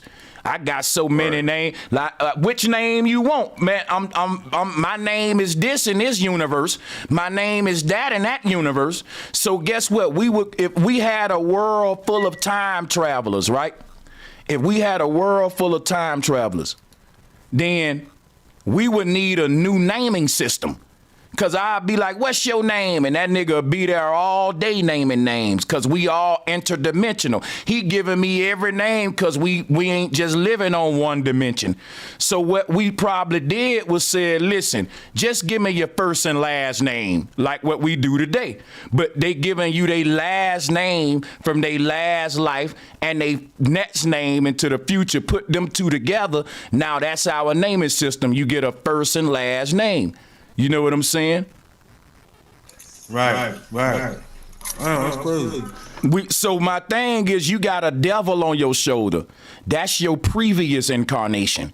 You got an angel on your shoulder. That's the future higher you. That's the greater self. Now, you in the middle. You a blend of them both.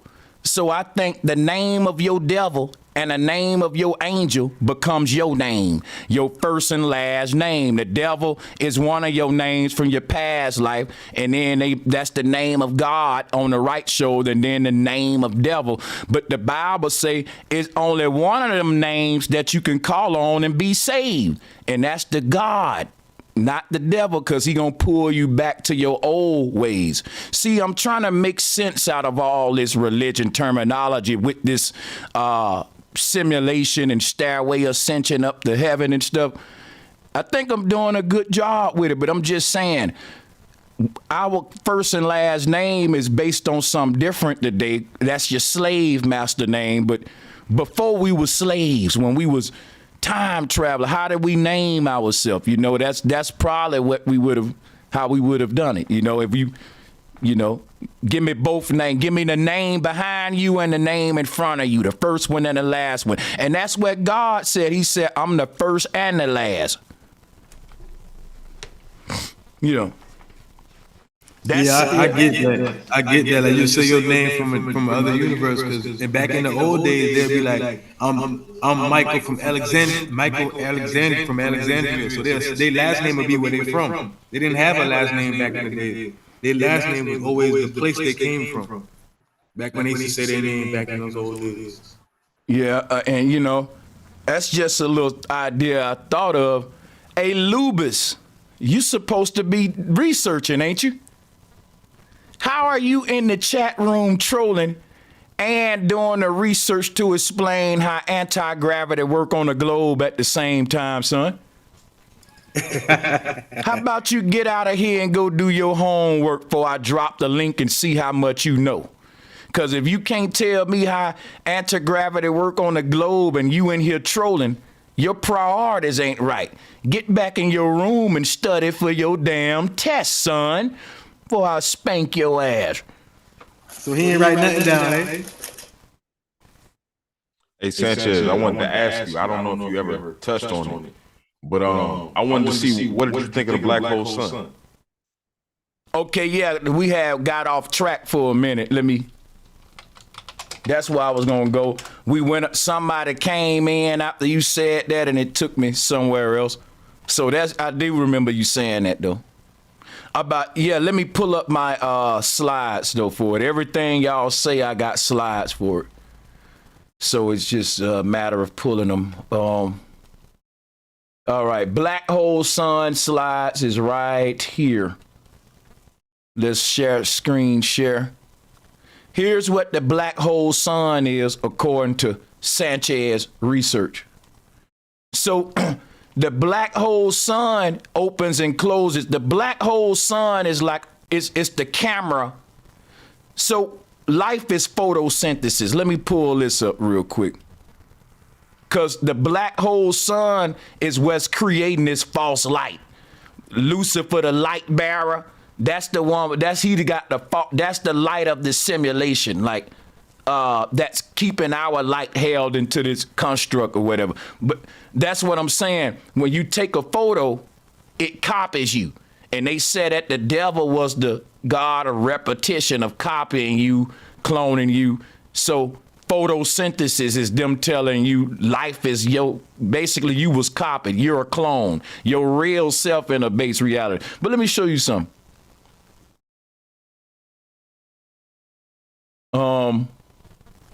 So let's go to this. If we're a projected image, think of like a camera. See, because what they're not telling you is the Big Bang, right? The Big Bang is no different than a camera flash. Like if you look at all these images, say cheese, bam, and it's like this. Now, the word camera is the word kamaru, dealing with the North Pole. Sumaru, the C is the S. Samaru, Sumaru is camera. I got a whole documentary on this. Check this out, right?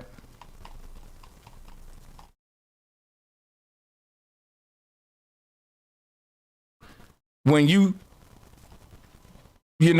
say cheese and hit the button, boom, you copy that person. So when we look at this right here, this is showing you what the Big Bang is. That light became a photo that was synthesized, and they teach you life is based on photosynthesis. Life can't not form here without light. If you put a seed in the ground and leave it in darkness, it ain't gonna grow. Why is light the thing that drives life? Why is that? Because it's the source of it all. You see, we're a holographic projection. I'm showing you what you are right here. Your soul took a damn selfie. And when you hold your damn camera back at yourself and take a picture, the body is the selfie of the soul. Let me show you this right here.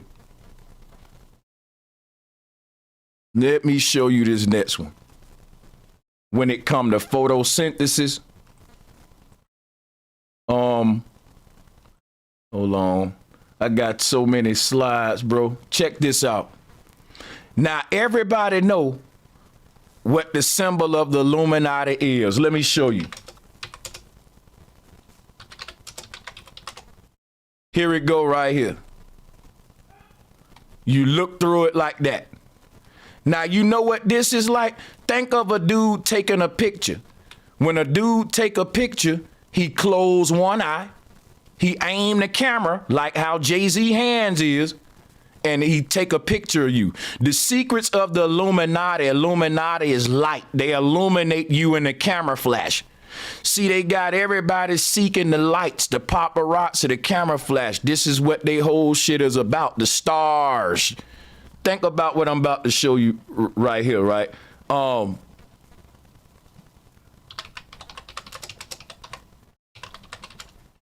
Check this out. When you take a picture, this is what you do. I wanted to know for so long what that meant. And then when I started breaking down what this is in this simulation, bro, it don't get no clearer to that. You know what I'm saying? Our body is so think about this, right? What I got right here. Because I'm finna show you where they give you this at. Watch this. Watch this. Watch this, everybody. Look. What is this all about, folks? You know what this all about? The black hole sun. Because what is the black hole sun? It's this damn photo. What is this called on the camera? This little spiral part on the camera? That's what the black hole sun is. And guess what? It's the brother on the call with me who was in the meeting earlier. William, you still here? We need to play that Masonic. Here. Yeah, let's play that Masonic video for them, because it'll show them that even the Mason in that video showing you the light coming up out the black hole sun. Isn't that right, William? That's a fact. And I'm showing you right now. Yeah, and that's why the light coming out the black hole sun, because that's the opening to a camera apparatus, and that's what's copying every fucking body. That's some kind of advanced camera. Told you the word Sumaru is Kumaru. That's camera. The Ka, mirror. The Ka is the soul. The mirror is a copy of it. But yeah, when he get that put up, we're going to let the Mason draw it out. I got it for you right now. Okay, I'm going to stop my share now. I'll bounce back to it. You got it. All right. Yeah, y'all check this out.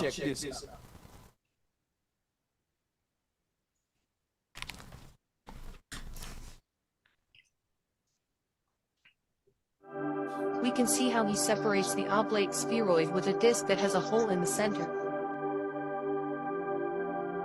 Then, below he draws a circle and immediately paints it completely black.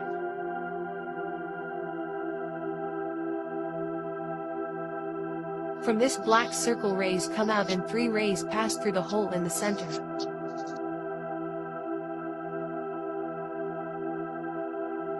Below he writes, still. What of the possible meanings of this black circle may be the black sun? Wow. He draws reliefs on the edge of the hole and writes North Pole.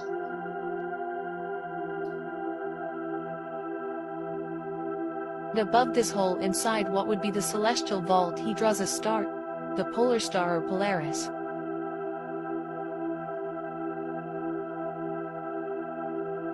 He marks 2 points and connects them in a circle and writes, equator.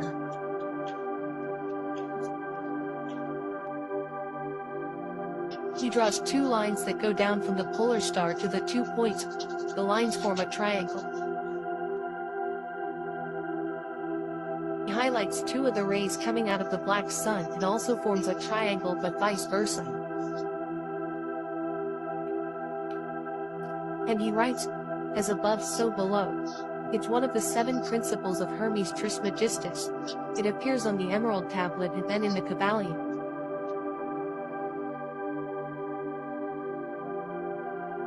He erases the intersections and draws the sun and moon.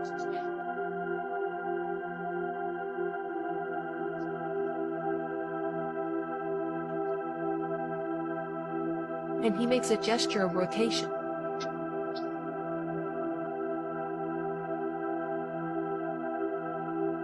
He draws 2 arrows to show the distance of the moon and the sun. Both are 3,300 miles or 5,310 kilometers away.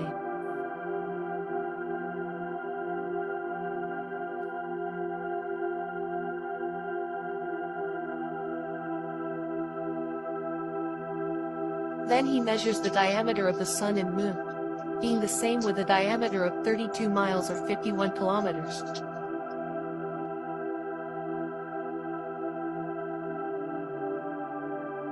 He draws continents on the surface and on the other side as well.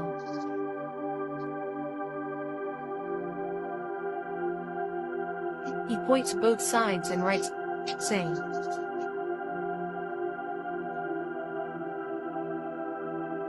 Below he writes Summerland.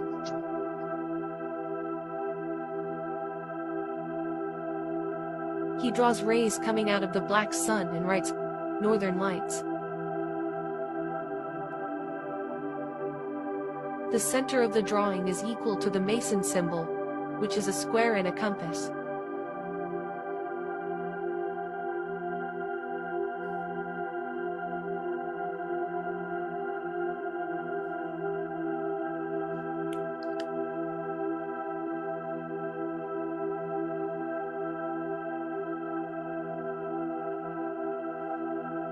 Let me say something real quick.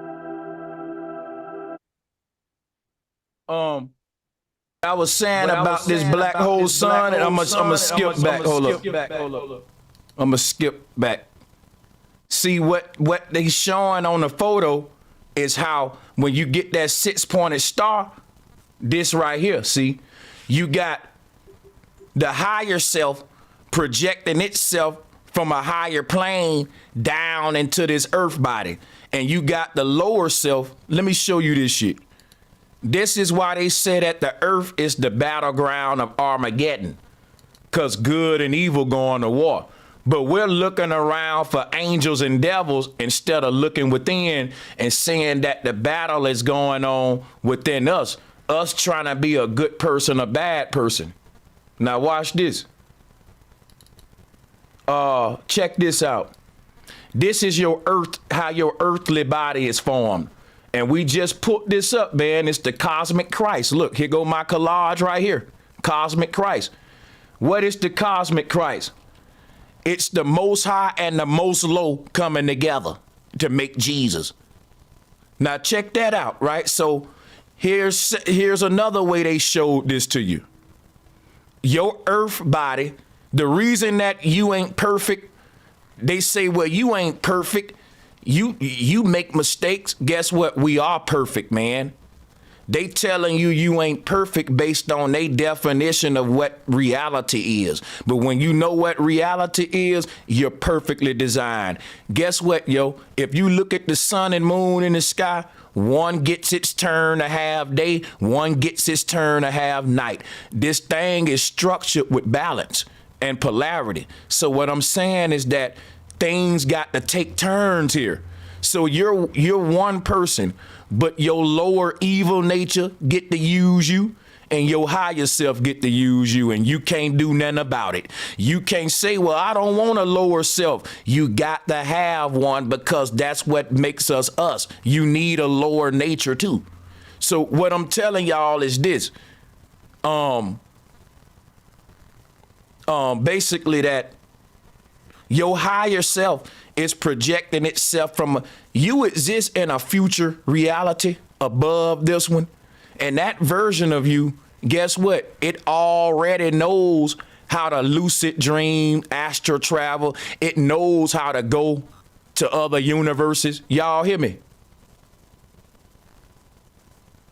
Y'all hear me? So look, that's what you calling your higher self. When you say, man, I want to learn how to do all that, that's when you're going to merge with your higher self and you're going to do it. He's trying to get more powerful by so you got this higher self, and it already woke up to be a time traveler, traveling the netters. Your higher self went back in time to go collect all of its past versions that didn't wake up yet, and you're one of those now.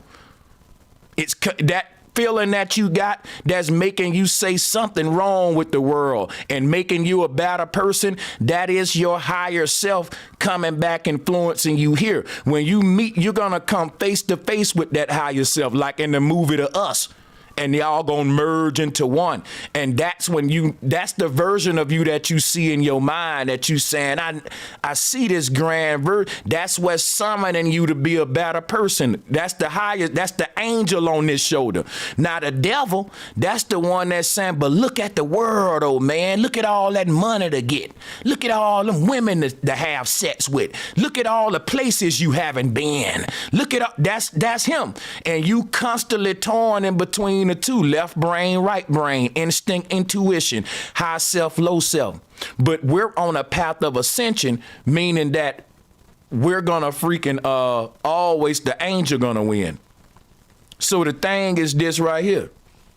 And when we get to our next level, it ain't gonna stop. Guess what's gonna happen? You know the version of yourself that's here? See, this is in this life. I'm a version of myself called Bro Sanchez. But in my next life, I'm going to be something way better than Bro Sanchez. And Bro Sanchez going to be my demon now. Bro Sanchez going to be the past, my past backtrack. And if I go back to him, that's the devil I'm following. Because even though Bro Sanchez was great, man, your next incarnation is way greater. So if now Bro Sanchez become the fucking demon now. You see what I'm saying? So that's how this thing go. And on your next level, right, you gonna move ahead of that one. And that last level gonna be your devil now. And every time you move up, the level behind you becomes the devil. It becomes the fake self, or what they're calling shell or hell. Let me show you some. So when a snake is moving forward and evolving and growing, it sheds skin. This is why they use the snake to teach this knowledge. You're shedding your avatars, man, like all these chakra layers. We're breaking through we're tearing through these layers to show the real self. You know what I'm saying? And that's like, if you look at the snake skin, right? I'm gonna show you why this is so deep. Watch this. Look at your soul skin. Watch this. Look at the pattern on this bubble that's around your body. That's the snake skin. That's that's the shell, hell, you know, all this stuff is is the serpent, the one with this knowledge. The third eye, the reptilian eye. But really, on some real shit, I'm gonna reach. Reptile is rip through the tiles, rip through the checkerboard, rip the tile, reptile. Your true nature is an animal that breaks through an egg as a reptile. When you bust through this torus field, this simulation, that's a reptilian birth. Like, that's what I'm saying. Here go the reptilians wore scales, snake skin. That's just this knowledge of the torus field. We wearing the snake skin now. It's the auric field. Here it is on the body. So, like I said, all this knowledge was bent out of shape, and I'm just gonna, every chance I get, I'll just, keep this shit alive, try to tell the real truth with it, Hey, but don't let me blabber, cut me off if y'all want, man, This is fire, man. Keep it coming. Yeah, so our higher self projecting itself down into the earth, the lower self projecting itself up into the earth, and that's the black hole sun. Let's go back to your video, my brother, and they'll see this symbol now, what the Mason doing and what the earth is. Yeah. But you know what I wanted to ask you though? Like, is the black hole sun something like the Eucharist? Like got a light, and then it blinks a light, and then the black hole sun, bottom. Yes. That's it right there. That's it, Retchin. I'll show them what you're talking about.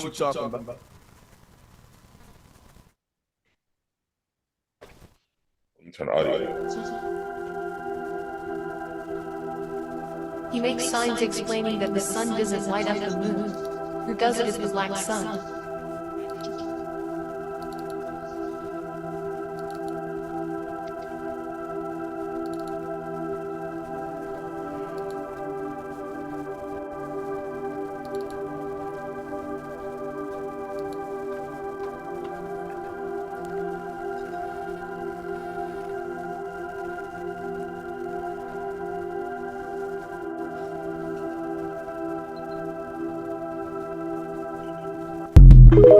Hey, look, go back to that picture of Jesus and pause it when he holding that little thing and he bending over. Right there. Pause it right there. Now look, they said he got the whole world in his hands. That's our whole world right there, bro. That he holding. And he got a compass. Like you said, he was Freemasonic. And is he fishing? Think about it now. That's the Eucharist symbol that we was just talking about. For real. But yeah, let me stop your share so we can get the echo off, and then we'll go to, yeah, man, like the black hole sun with the photo flash coming out is what Retin saw, and what I see that this becomes like a game over here, to where we just get good at finding this shit, because this is what he was saying, y'all. Check this out. You see here the Eucharist.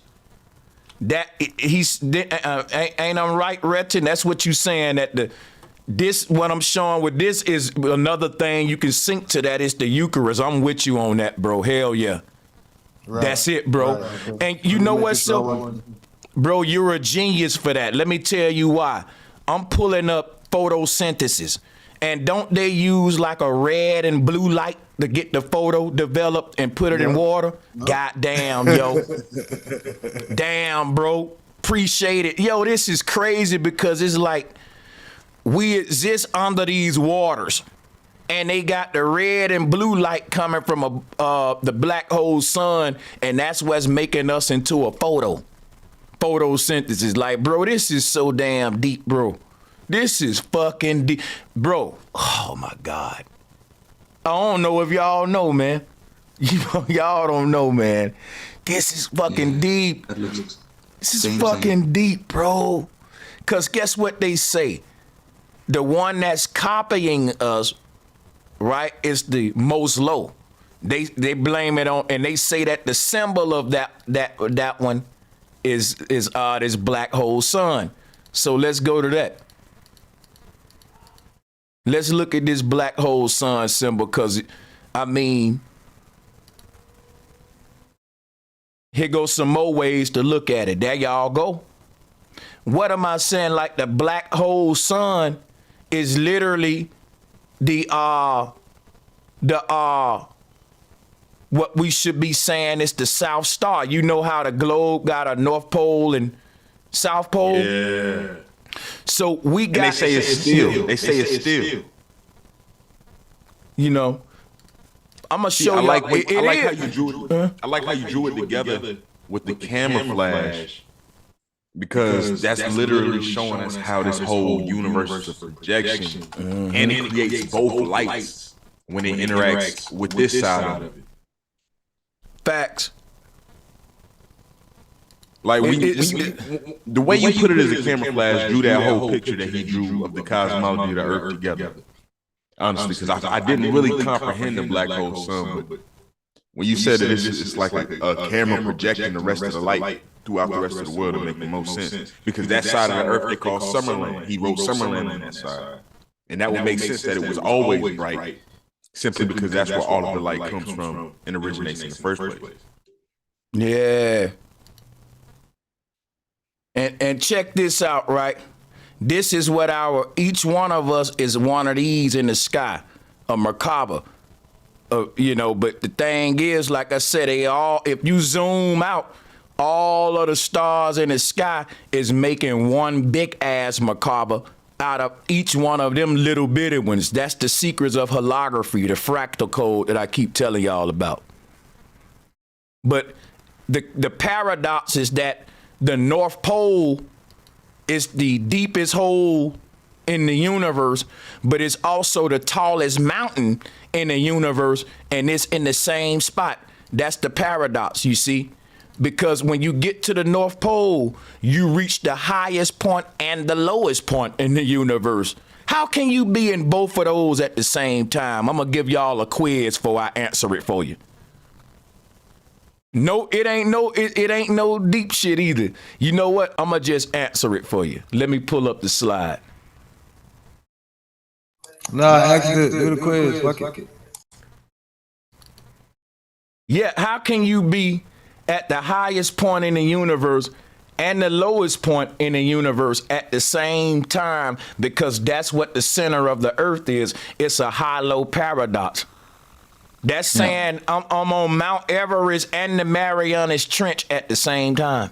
And I'm going to show you how you can do it. Check this out. Look at this image. Look at this image right here. Look at the water. See? Reflection. Because when you get to the top of this mountain, you're going to be at the lowest point and the highest point. Because the higher you go up here, the lower down you're going to go down there. That's what the universe doing. That's why it's a paradox. When you get to the North Pole, your solar tetrahedron is going to separate from your Earth tetrahedron. These two triangles going to break apart. And one going to go up, one going to go down. And that's going to be you going to, do you see what I'm saying? That split right there. To where when you make so what happens is the snake move forward and it leave the skin behind. It sheds his skin. And if you look at the skin, right, the skin is nothing but sand. They said you need to shed away your skin. That's a snake shedding his scale. Because if you look, when your body ascend to its next destination, your old self gonna fall into the ground, just like a snake. That's a new snake busting out of the old skin. And it's gonna move forward, but that skin gonna stay back and go and you see, and that's the same thing happening to us. You know what I'm saying? When you break through this old version gonna be left in this world. It's gonna be like a movie you gonna look back at your birth happening again. They said my life flashed before my eyes, man.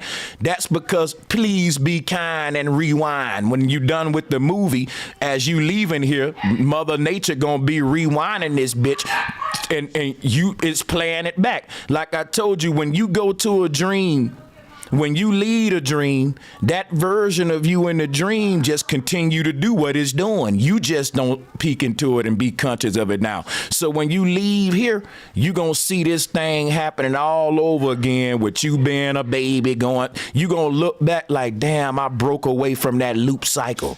I was stuck in an endless movie and I just broke from it. You're gonna see, okay, that's what deja vu was. They just keep running it back. We broke the loop right now with this awakening, is what I'm saying. So, it's just crazy because if a snake didn't have a mirror, it would shed its skin and look at it like, damn, that's the old me. There go that spot that on my stomach that I felt but couldn't see because my body's shaped so damn funny. But now I can look at this skin, right? That's just like a dude that got shot up, right?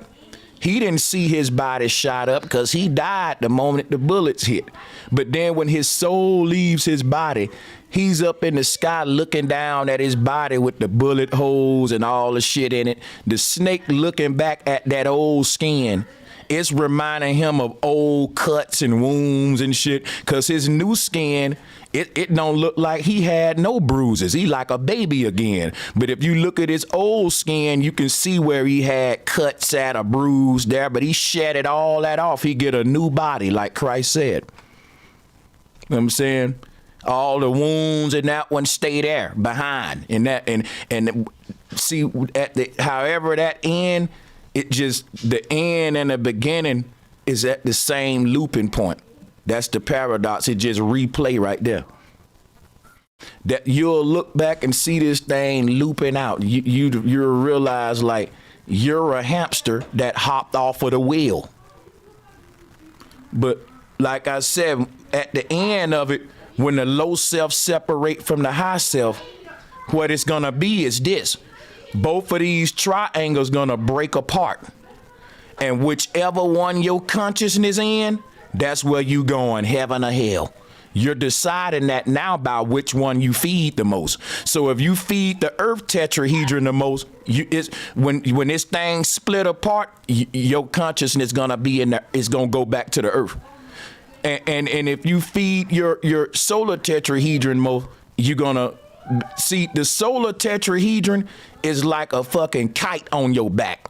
It's gonna fly you up your airplane, but the earth tetrahedron is like a devil tail, an anchor that's gonna stick you back onto the earth plane. Because look, this earth tetrahedron is called an earth tetrahedron because here is the, look at my mouse, y'all see it? Here go the black hole sun down here at the tip of this bottom pyramid. The black hole sun is shooting its light to create the earth version of you right here, your dumb version. And this is the circle of the earth right here. You see what I'm saying? On this pyramid. And then coming from Polaris, boom, shooting you higher and down. They both fuse together and you get this little Joker deal. So now you become a creature that can do either good or bad. And whichever one you do the most, that's like a voting system. You taking the blue pill or red pill. The blue pill gonna get you reincarnated. That's doing, the way of the world. The red pill, boom, you see how they did this. That's the earth and solar tetrahedron. But like I said, when they break apart, one go up, one go down, and that's what it looked like when a person climbed this thing. See, the reflected world is the one I'm telling you, that's the photosynthesis, the one under the water, that's made out of red and blue light, sun and moon. That's the sun and moon is what we talking about with that Eucharist, you know what I mean? And that's the red and blue light that you need to develop the photo that's under the water, right? So That shit is crazy, man. It's like that shit is in our face, man. The mirror, that shit is mirror, mirror neurons, the reflection, the mirror scope, the hologram. This shit is, yo, bro. You the truth. You the truth, man. You know what's crazy too? Look at how the camera made, because that go back. Look at that right there. See, now we go to what they showing, Retin, and I'm gonna end right here, and y'all can interject. Yeah, but the thing is that look at the part at the back, right? It's Saturn. It's a bunch of circles back there. Is what I'm saying. What those circles represent is right here. You see on the camera, Chef. Right. I forgot what that's called. Yeah, that's where it's coming from, like some sort of advance. So, yeah, but you see how I got a little man inside the camera, right? Right. And I'm gonna show you why I did that. Give me a minute. True self. Yeah, I'm gonna show you why I did that. That's like the film that's on the bottom of the projector. I did that because the dude inside the camera, right? Here he go, sleeping at the North Pole. See, look, your real self is at Sumeru, which is the name of the North Pole, and Sumeru is camera. You're literally in a pod projecting yourself with photosynthesis into the simulation, just like the Matrix, just like I'm showing right here. So that's why I got that man inside. That's why I say your body is the self of your soul, basically.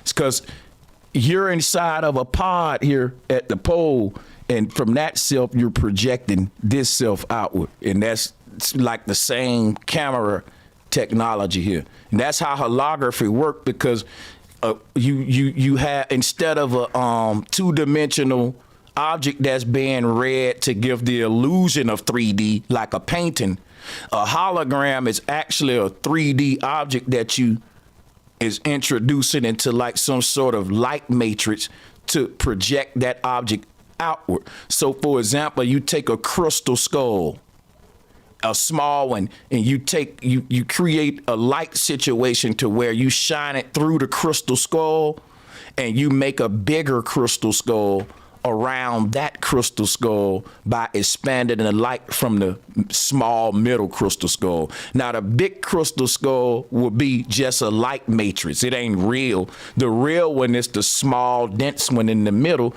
that you projected it from. So that's how holography work. When you see a hologram, right, there's like some glass translucent, more dense little version that they shining a light through, and that's what the black hole sun doing. The black hole sun, right, is shining the light of this simulation through your pod at the North Pole to manifest its half of you in the Earth realm. That's the darker half. You know what I'm saying? The up most high doing the same. So you get red and blue together. But even Pepsi show you how the red and blue come together like yin and yang and give you this same sort of half and half concept. But that's what this I mean, your real self is literally sleep in some sort of projection incubator, some sort of incubator that's keeping you preserved while also projecting you into a simulation until you're ready to wake up, almost like in the movie Demolition Man, or they teach you today that, like I said, when you space traveling in the future, which we know that's space, we know what's going on now, but they saying, yeah, when you traveling these long distances, which is what time travel is, the distances that require us that we got to cover the time travel mean we got to travel at the speed of light. The speed of light is what we're calling projection. That means the moment you fall deep into your sleep, I'm dreaming. How long did it take you to start dreaming? Boom, that's the moment you went into that deep sleep, the dream, boom, instantly, like that's how it beams. But that's what I'm telling you, like,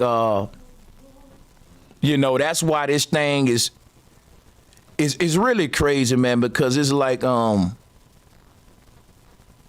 shit, I lost my train of thought.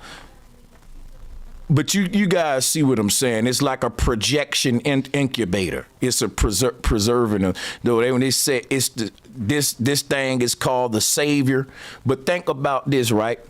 They got Christ on the cross in between two thieves with his arms open. But look at the image that I'm showing right now. Here go Christ right here, the tree. And the two babies are the thieves pulling the energy from it. Pulling the energy from, and this is how you get the goddess Anana. You see, now I'm gonna say Ishtar down there. That's Christ with the eggs on him. See, this is crazy because you got a male. Not think about this, right? The name El Shaddai in the Bible. Guess what it means? Watch this. How many of you ever heard the name El Shaddai before? Huh? Anybody? I've heard it before. So the name of God, El Shaddai, guess what that means? That means God, the breasted one. Now, Christians are debating this shit every day like, God got titties? God ain't got no titties. I'm like, dude, God is the Baphomet. He do got titties. God is this dude right here with all them titties. Look, that name. Right. So when they say El Shaddai, God, the breasted one, all of these pastors like to try to make up shit, but they don't realize when the people wrote that, they weren't worshiping. This is the image of God that they was talking about right here. It changed in our time. So El Shaddai, God, the breasted one. Yes, God had breasts. He was a transformer, if you want to do it, a trans, that y'all worshiping it. That's what the Baphomet is, Do you think the matrix mean the womb? Like, the etymology of matrix mean womb or mother. So how we balled up as babies in that picture is like we in the womb of the matrix, of the mother. Just like baby. That's crazy. Because matrix mean mother, womb. And it's the babies right there inside the pod. Just look like fucking babies. They ain't born yet. The mother. So when they talk about Adam and Eve reached up on a tree and bit the forbidden fruit is the fruit of life. Think about it. The tree was called the tree of life. It wasn't called a tree of apples. They started, that's why they say Saturn was eating the babies up, because they started, that's when, if you think about it, that'll be like taking one of these souls off the tree before it wakes prematurely or whatever. That means some sort of law going on the spiritual side. And they said that a war broke out in heavens, a spiritual warfare at the North Pole, in the heavens. That mean that they're protecting the babies. They're making sure that we make it out of here safely. When the ancestors win the war in the heavens, that's directly related to all of our ascension. Meaning that if you're a piece of fruit on a tree, if I pull you prematurely, I killed you. And that's what the Matrix want to do, pull you prematurely so it can indoctrinate you and cut off your growth from the real true source where it can reprogram you and shit. It want you to be a preemie on a spiritual level, though, keeping everybody young and thinking young and childish and immature. And you see, look at the energy of the world. The richest people, they look at your rappers and stuff. They act like children. You really can be the biggest big babies in this world, man. That's why it's Babylon. This world ain't really matured mentally and spiritually. It's just a bunch of people that grew big.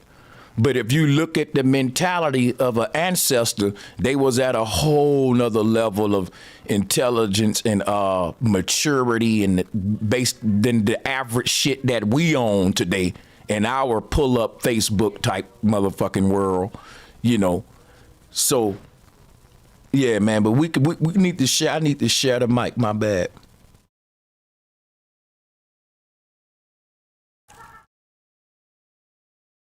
Yeah, let's share the mic, man.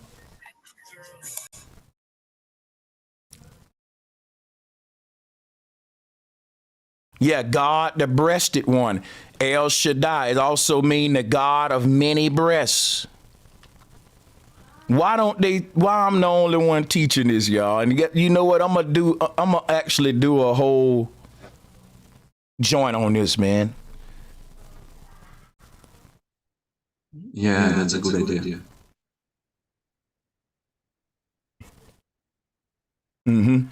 But yeah, I'm gonna have to get ready to shut down though.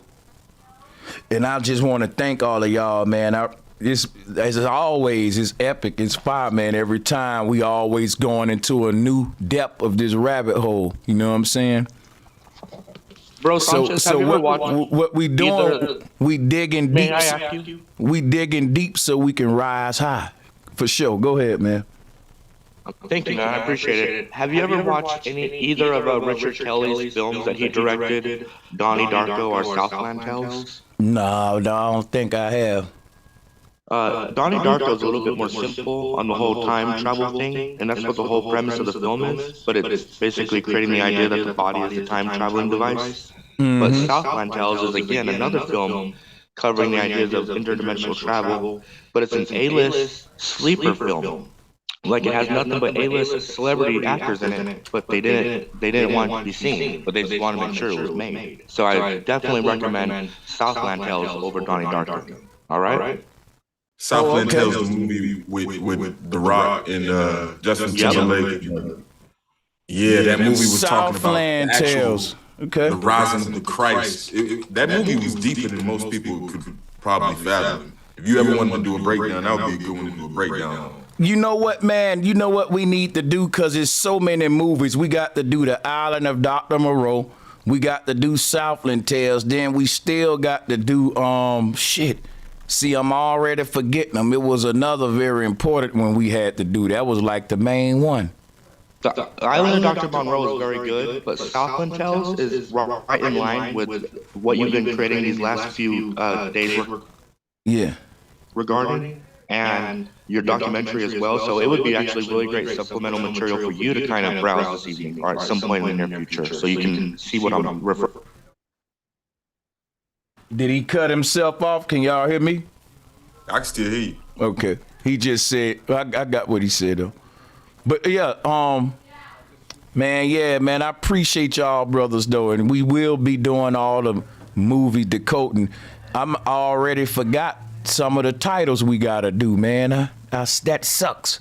But yeah, cause it's a lot of them. Dark City. Guess what I'm gonna do? I'm just gonna open up the stream and make it movie decode night, and people can come on and we'll go movie by movie. They can bring all the movies out, cause that'll be dope. I can't remember them all. Yeah. TV series and all that. Cause we said Echo. We said some Marvel shit. Westworld. Oh yeah, but The 13th Floor. Hey, get rich, and guess what, man? We got some shit for him. Signal. Guess what? Oh yeah, that's what it was. That was the other one, the signal. The signal. So look, y'all, I was gonna say we can make that a regular thing, Retin, like movie decode, like pick a day out the joint, and we can make it like something we all do right here, or whatever. You know. Yeah, that'll be dope, man. For real, for sure. You know, I'm gonna have me a nice list. Hell yeah. So I'm looking forward to that. That may even be the next one. But peace and love, y'all. I see y'all on the next one. Much love, man. Peace. See you. Peace. Blessings. Good night, everybody.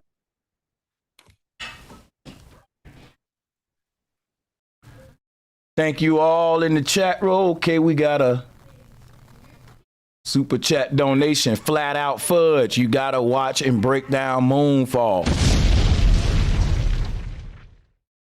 Yeah, we're gonna have to catch up on these movies I see. Moonfall. I'm gonna write it down right now. Yeah, I'm gonna check it out. Appreciate y'all, man. This was a fire show. Like and share it. Appreciate y'all. Peace and love.